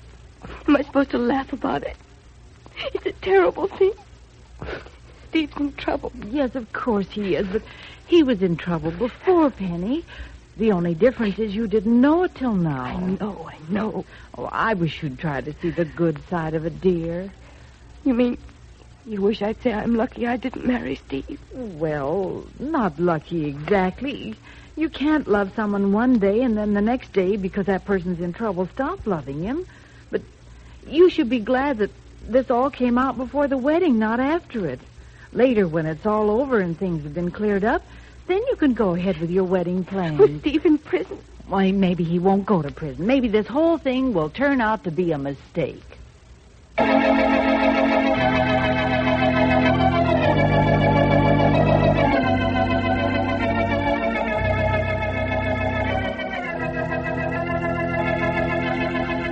No one seems to have much hope that Steve Parker is being falsely accused. Will he go to prison? Is he guilty? If he isn't, why did he run away? What will Penny do when Steve is finally found? Be sure to listen to the next dramatic episode of Hearts in Harmony.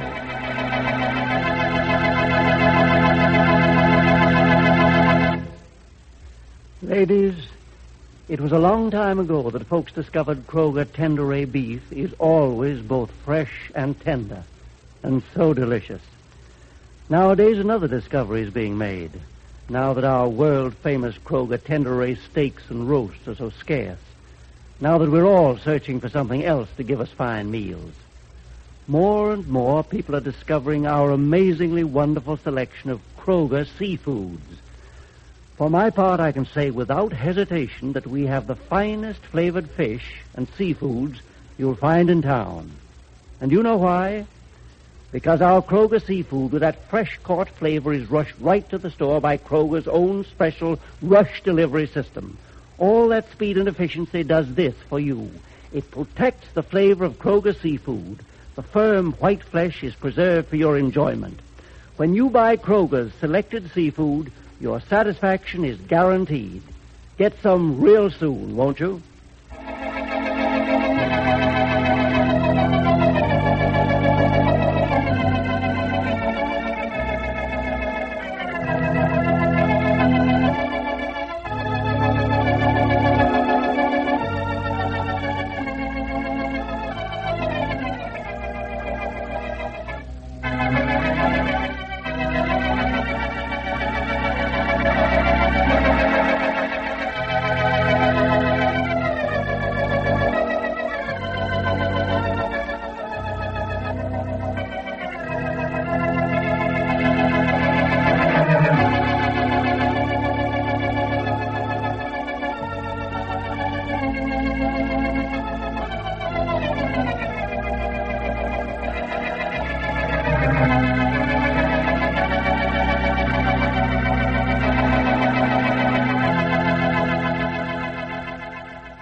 Kroger Tenderay Beef, no other beef so fresh can be so tender, presents Hearts in Harmony, transcribed.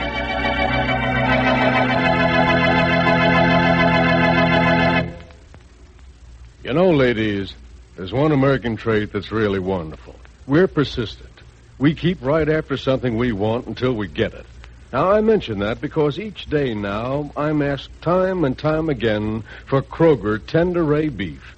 Yes, the folks really want some of that tasty and tender and delicious world-famous beef. World-famous because no other beef so fresh can be so tender. However, I'm afraid this is one time that persistence is not going to pay off. You see, all Kroger Tenderay beef is top-quality beef, grain-fed beef, and that kind is hard to get. Grain is scarce, for it's being sent to the millions of starving people all over the world. After those men, women, and children have been fed, then our farmers will once more use grain for cattle feeding. When that happens, you'll again be able to buy all the juicy, delicious, fresh, and tender Kroger Tenderay steaks and roasts that you want. In the meantime, you can depend on this. Kroger will always bring the very best beef on the market, whenever it's available. Thank you, sir. Thank you very much indeed. And now, Hearts in Harmony.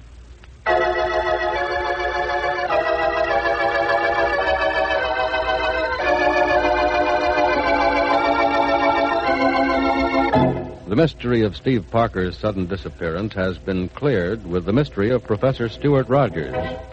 Rogers is a federal agent, and his quarry, Steve Parker.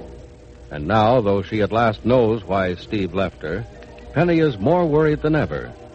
She asks her brother Pat. Oh, Pat, what would Steve have done to be in such trouble? I don't know, sis.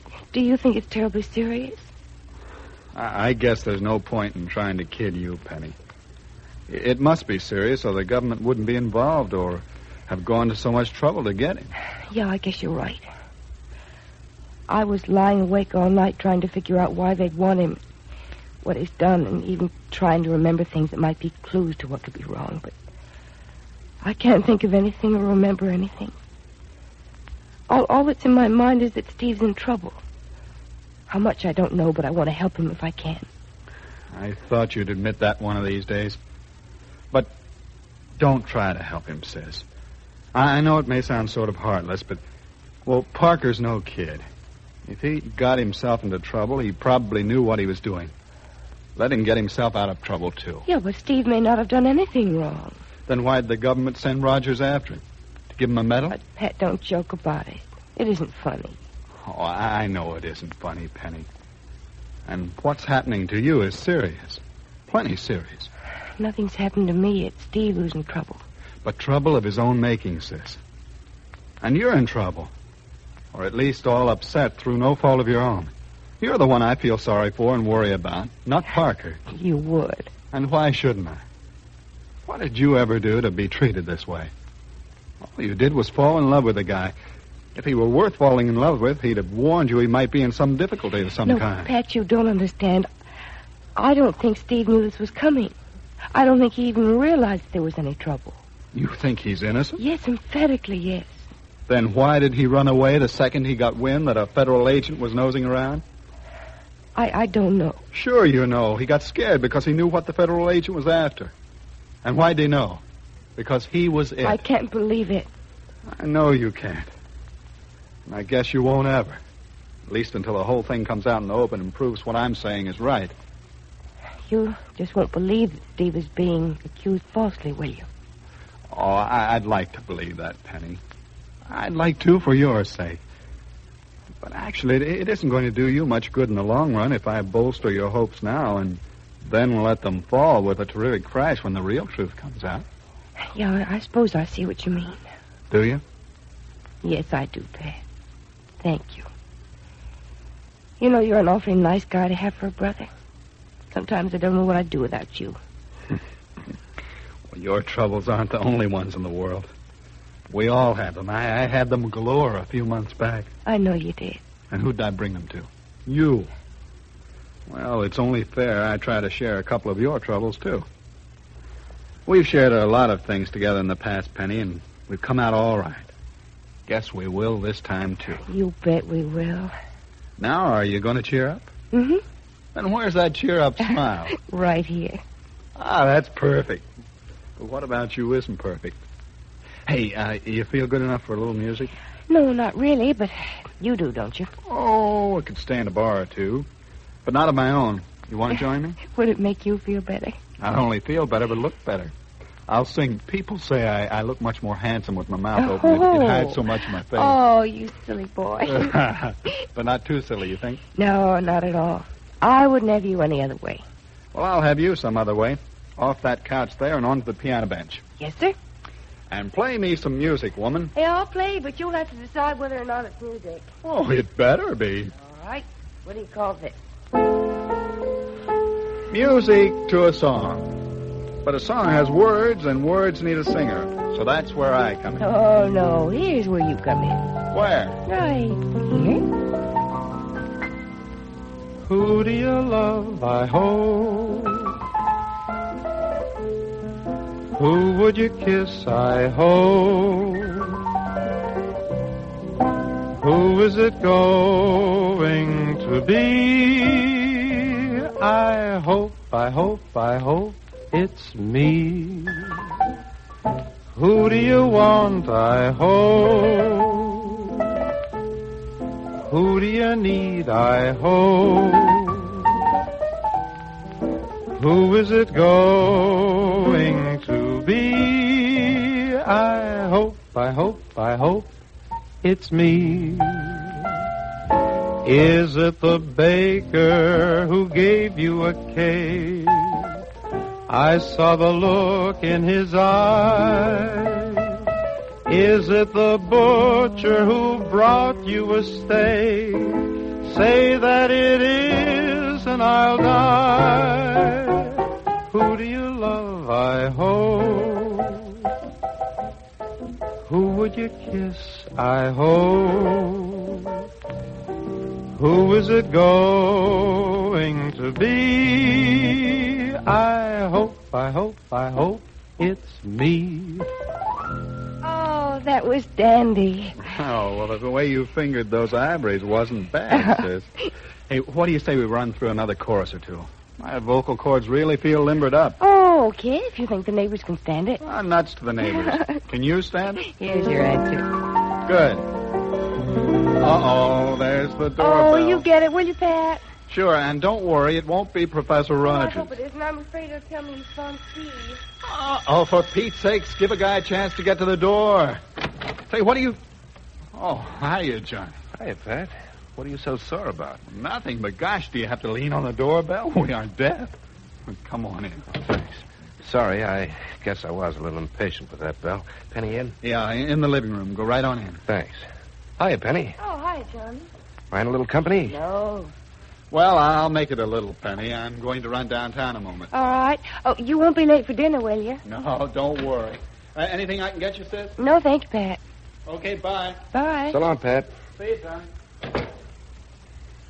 Penny, any news from Parker? You know there hasn't been a word. You sure? I'll tell you, Johnny. Sure you would. I'd have to tell someone. And I can't think of anyone I'd feel safer in telling than you. Look, Penny, I want to warn you about something. What?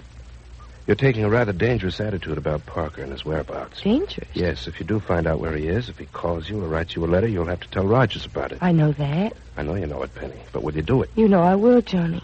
Please do. Because if you don't, you may get yourself in trouble for harboring a... Criminal, go ahead and say it. He was a great guy when everything was all right, but now that he's in trouble, everyone's calling him a criminal. I'm not calling him a criminal at all, Penny. Even if the law, even Professor Rogers hasn't come right out and called him a criminal. He's wanted for questioning, that's all. Yeah, but he is wanted. Penny, try to look at it the right way. Just to be questioned by a federal agent doesn't make you a criminal. Well, I know hundreds of people who've been questioned by federal men, and it was for no other reason than for a little information. Sometimes not very important information at that. Just what police call routine. Look, Johnny, I've got to start facing facts. Pat's facing them. He's right.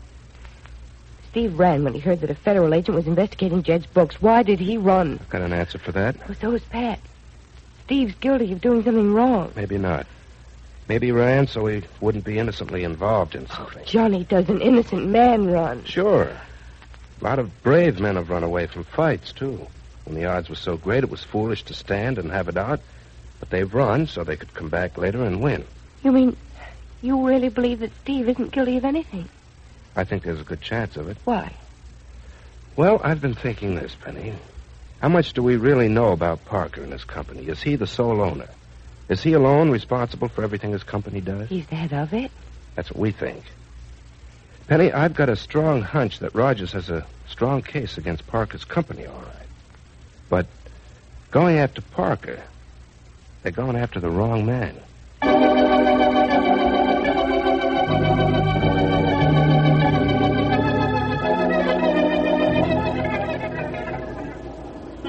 Oh, Pat Gibb. Oh, why, hi there, Professor Rogers. Fine, thanks. Say, I've been hoping I could get to see you alone. Got a minute? Sure. Look, Pat, I want to tell you how badly I feel about what I had to do. Yeah, I guess you do feel pretty awful about it. Well, worse than awful, Pat. I think you call a fellow in my spot a heel or a double-crosser or something, don't you? Oh, look, Professor, I don't think anybody blames you for what you did. Even Parker himself. You were just doing a job. Yes, but sort of a nasty one. Well, sure it was nasty. So you ought to get all the more credit for doing it well. Thanks, Pat, but don't say it if you don't mean it. Penny and her family and friends never spoke to me again. I wouldn't blame them. Look, Professor, I'll tell you something if I know how. I'll thank you now for doing what you did when you did it. I think Penny will do the same thing later on. And as for the rest of her family and friends, well, they always liked you, and what you did isn't going to change their opinions. Oh, thanks, Pat. That makes me feel better, a lot better. And I'll tell you something you can pass along to Penny that may make her feel better, too. What? We have the goods on Parker and his company. But I hope, when we catch him and prefer charges against him, I hope what we have against him doesn't hold up.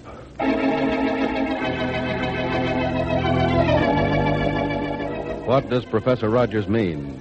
Is he suggesting that Parker may not be guilty? And what did Johnny mean when he said Rogers might be after the wrong man?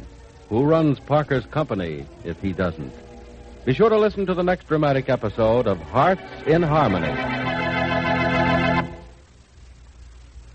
Friends, it'll certainly be a happy day for all of us when you can walk into your Kroger store and get plenty of Kroger Tenderay beef again. But in the meantime, while Tenderay is scarce, you still want to serve meals that will please your entire family. So here's a little tip. Visit your Kroger store and look over our wonderful selection of seafoods. We're offering you the finest flavored fish and seafood you'll find in town. And there's a reason. It's because our seafood with that fresh-caught flavor is rushed right to the store by Kroger's own special rush delivery system.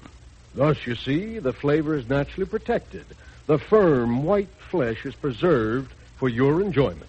In fact, when you buy Kroger's selected seafood, your satisfaction is guaranteed. Plan to get some real soon, won't you?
Kroger Tenderay Beef, no other beef so fresh can be so tender, presents Hearts in Harmony, transcribed.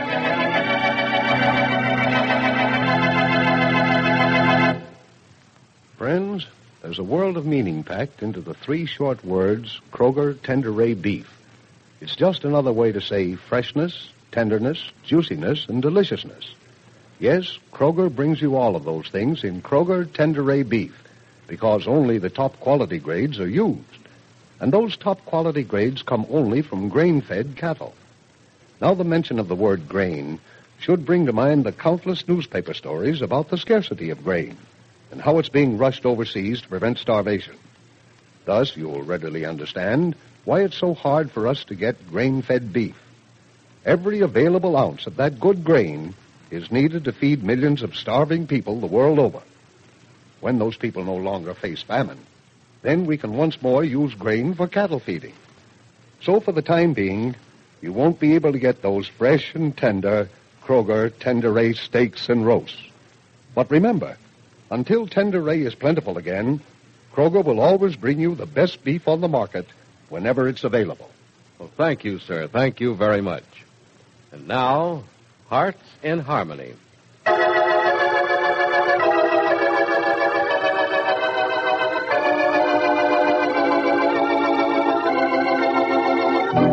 Having learned that Professor Stuart Rogers is not only a college professor, but a special federal agent, Penny now knows why Steve Parker left her the night before their wedding. Rogers has been gathering evidence to send Parker to jail. As Penny goes for a drive in the country with her stepfather, she says, You were surprised to find out that Professor Rogers was a federal agent, weren't you, Jed? Only a little bit, Penny. You mean that you really suspected all along? No, I never suspected he was a federal agent, Penny, but I always did have a feeling that he was more than an ordinary school teacher. Oh, but Jed, you never met him. Only that time he came to see me, and you talked to him at the door for about 3 minutes. I know I never met him until then, but I had heard a lot about him from you and Pat and Johnny, and, well, what I heard about him all added up to something mighty unusual. Unusual is the word, all right. Now, don't feel bitter about Rogers. He was only doing his job. Jed, I don't feel bitter about what he did. Only the way he did it was a little unfair. Well, I think they say all's fair in love and war. And Rogers was fighting a war on crime. Well, then you think Steve's a criminal, too? No, don't think anything of the sort, child. But he's having a brush with the law for something or other that he's done, or the law thinks he's done wrong. A man isn't a criminal until he's found guilty of a crime. And in our kind of law, a man's innocent until he's proven guilty. Who's proven Parker guilty so far? No one. But the professor says there's no mistake. He has the evidence, or he wouldn't have planned to arrest Steve. And he feels Steve proved his guilt by running away when that agent came to look at your books. I know. It looks bad for him, Penny. But it's all what people think that makes it look bad, not what people know. Well, then you think the professor may be wrong. He may be. But mind you, child, that's only what I think. Don't get your hopes up over any speculation. It's better to wait till things happen and judge things as they come along. Yeah, but Jed, what is going to happen next? And are they going to find Steve? Those federal agents usually do find the man they're after. And when they find him, then what? Guess they'll arrest him. Oh, awful. I said, I guess they'll arrest him, Penny. I don't know what happens in a case like this. You say the professor has his evidence against Parker? The professor says so, Well, then, guess maybe he'll be arrested or maybe given a chance to speak for himself before the arrest. Don't know about that, though. Usually those federal men get all the evidence together till they have an airtight case. And they go out and get their man, and that's the end of that for the guy they're after. Yeah, I know that. That's what I'm afraid of. But you got to remember this, too, Penny. Even Professor Rogers and his fellow agents can make a mistake. I know, Jed, but what are the odds for anything like that? Pretty high against it. But long shots win horse races sometimes. I know, but who bets on long shots? Well, you've got a point there. I guess it's pretty hopeless, isn't it, Jed? No, not at all, child. It's not hopeless till the federal men find Parker, try him, and convict him. Why, it's a pretty country out here, isn't it? It's beautiful. Say, there's a new stand of pine trees just been planted on that hillside near the Oakley farm. Gonna be beautiful up on that slope in a few years. It always was. I remember a couple of winters ago going up there with Johnny and trying my luck on skis. Oh, yes, I remember that. Yeah, those days were fun. Well, there are lots of good times ahead of you, too, Penny. Don't think there aren't. I'm sure there are, Jed, but I can't see him from here. No, of course not. These are rather dark days for you. Probably the darkest you ever had. But if it'll be any consolation to you, it's better to have your troubles while you're young and can stand them than when you're old and, well, they seem a little more disastrous. I thought that when you were older, Jed, troubles didn't seem so important. They don't, not the little ones. But the big ones like this, big ones like the one you're having now, well, they hit an older person awful hard. Why, Jed? Well, mostly because an older person, that is, a person really getting along in years, realizes he doesn't have the time for recovery that a younger person does. Then, on the other hand, now that I think about it some more, maybe an older person is more philosophical about his setbacks. Figures he's had his share of good luck in the years behind him. Well, I don't know. Maybe it all comes down to just one thing. What one thing, Jed? A person has troubles because troubles are a part of life. And somehow or other, we're made to suffer troubles and get over them. young or old, rich or poor, we all have our difficult moments. But in the whole span of our existence, they're only moments, and fleeting moments at that. It's a good, cheerful way to look at it, but there's been nothing momentary about the day since Steve's disappeared. Every hour seemed like a year, and each day an eternity. There's no telling how long the heartache will drag on till Steve's found and cleared of these charges. Oh, sure. Troubles seem long and drawn out when we're in the midst of them. Troubles are like pain. Why, I've known people in such pain they wish they could die. A few days after the hurt was gone, why, they could hardly remember what it felt like. The same thing's true of troubles. Frankly, Penny, out of this trouble of yours, you might find a lot of happiness you never dreamed of. I've wondered about that, too, Jed. I know I might. Everyone's more or less said that this is probably the best thing that's ever happened to me. Or at least it'll turn out to be the best thing. And I've begun to wonder about it, too. Maybe it is. Yes, maybe it is, child. Maybe it's a sort of blessing in disguise.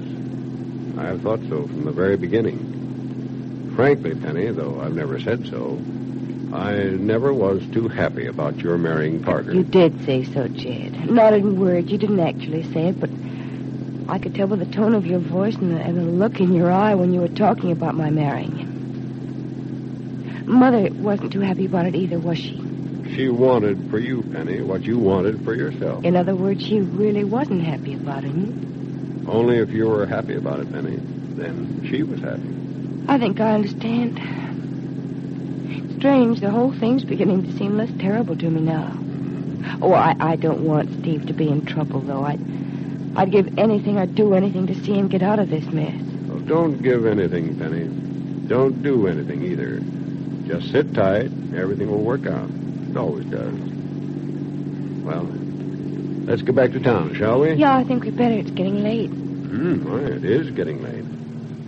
Well, we'll turn around this crossroad here and be back in town in a half hour. Good. I wonder if anything's happened since we left town. 30 minutes ago? Mm-hmm. Yes, could be. It's amazing sometimes what can happen in a half hour. Maybe we'll have some news when we get back. Oh, Jed, I certainly hope so.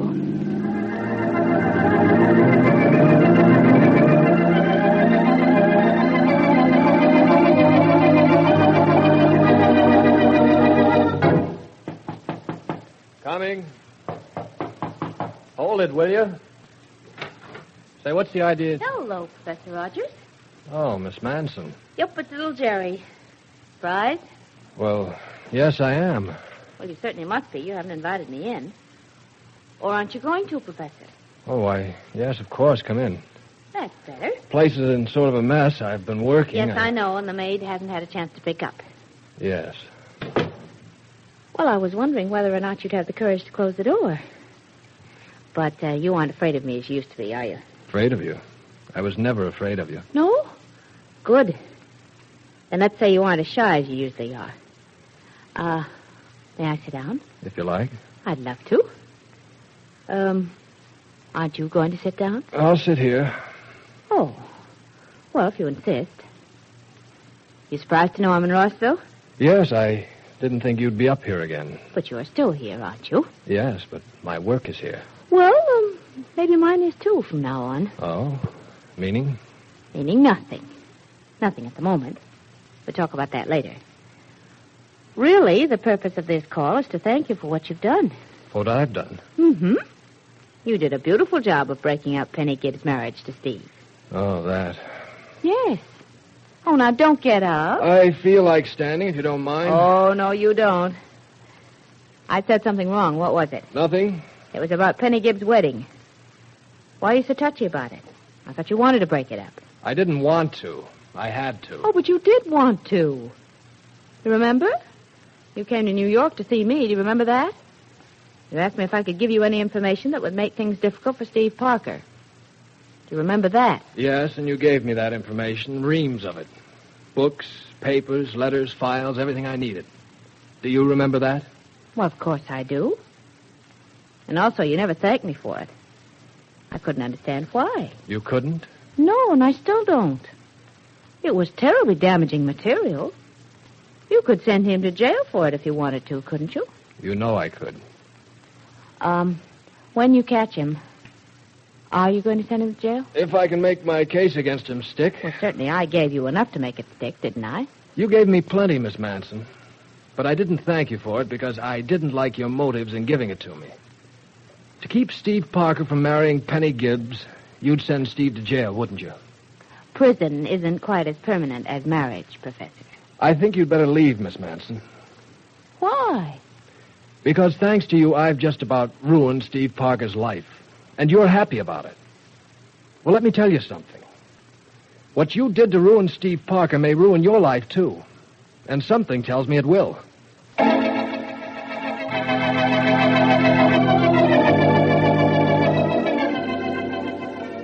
Professor Rogers certainly has no love for Jerry Manson, has he? Will he do something to bring justice to her that will also clear Steve Parker? Stranger things have happened. Be sure to listen to the next dramatic episode of Hearts in Harmony.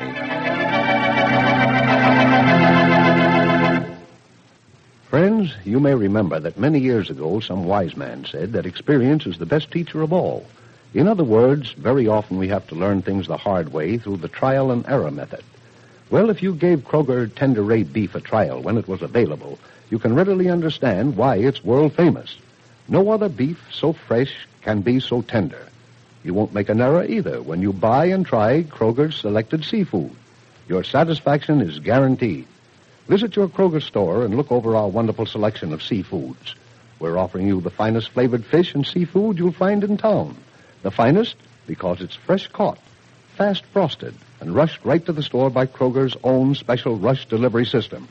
Flavor is thus naturally protected. The firm, white flesh preserved for your enjoyment. Remember, when you buy Kroger's selected seafood, your satisfaction is guaranteed. Get some real soon.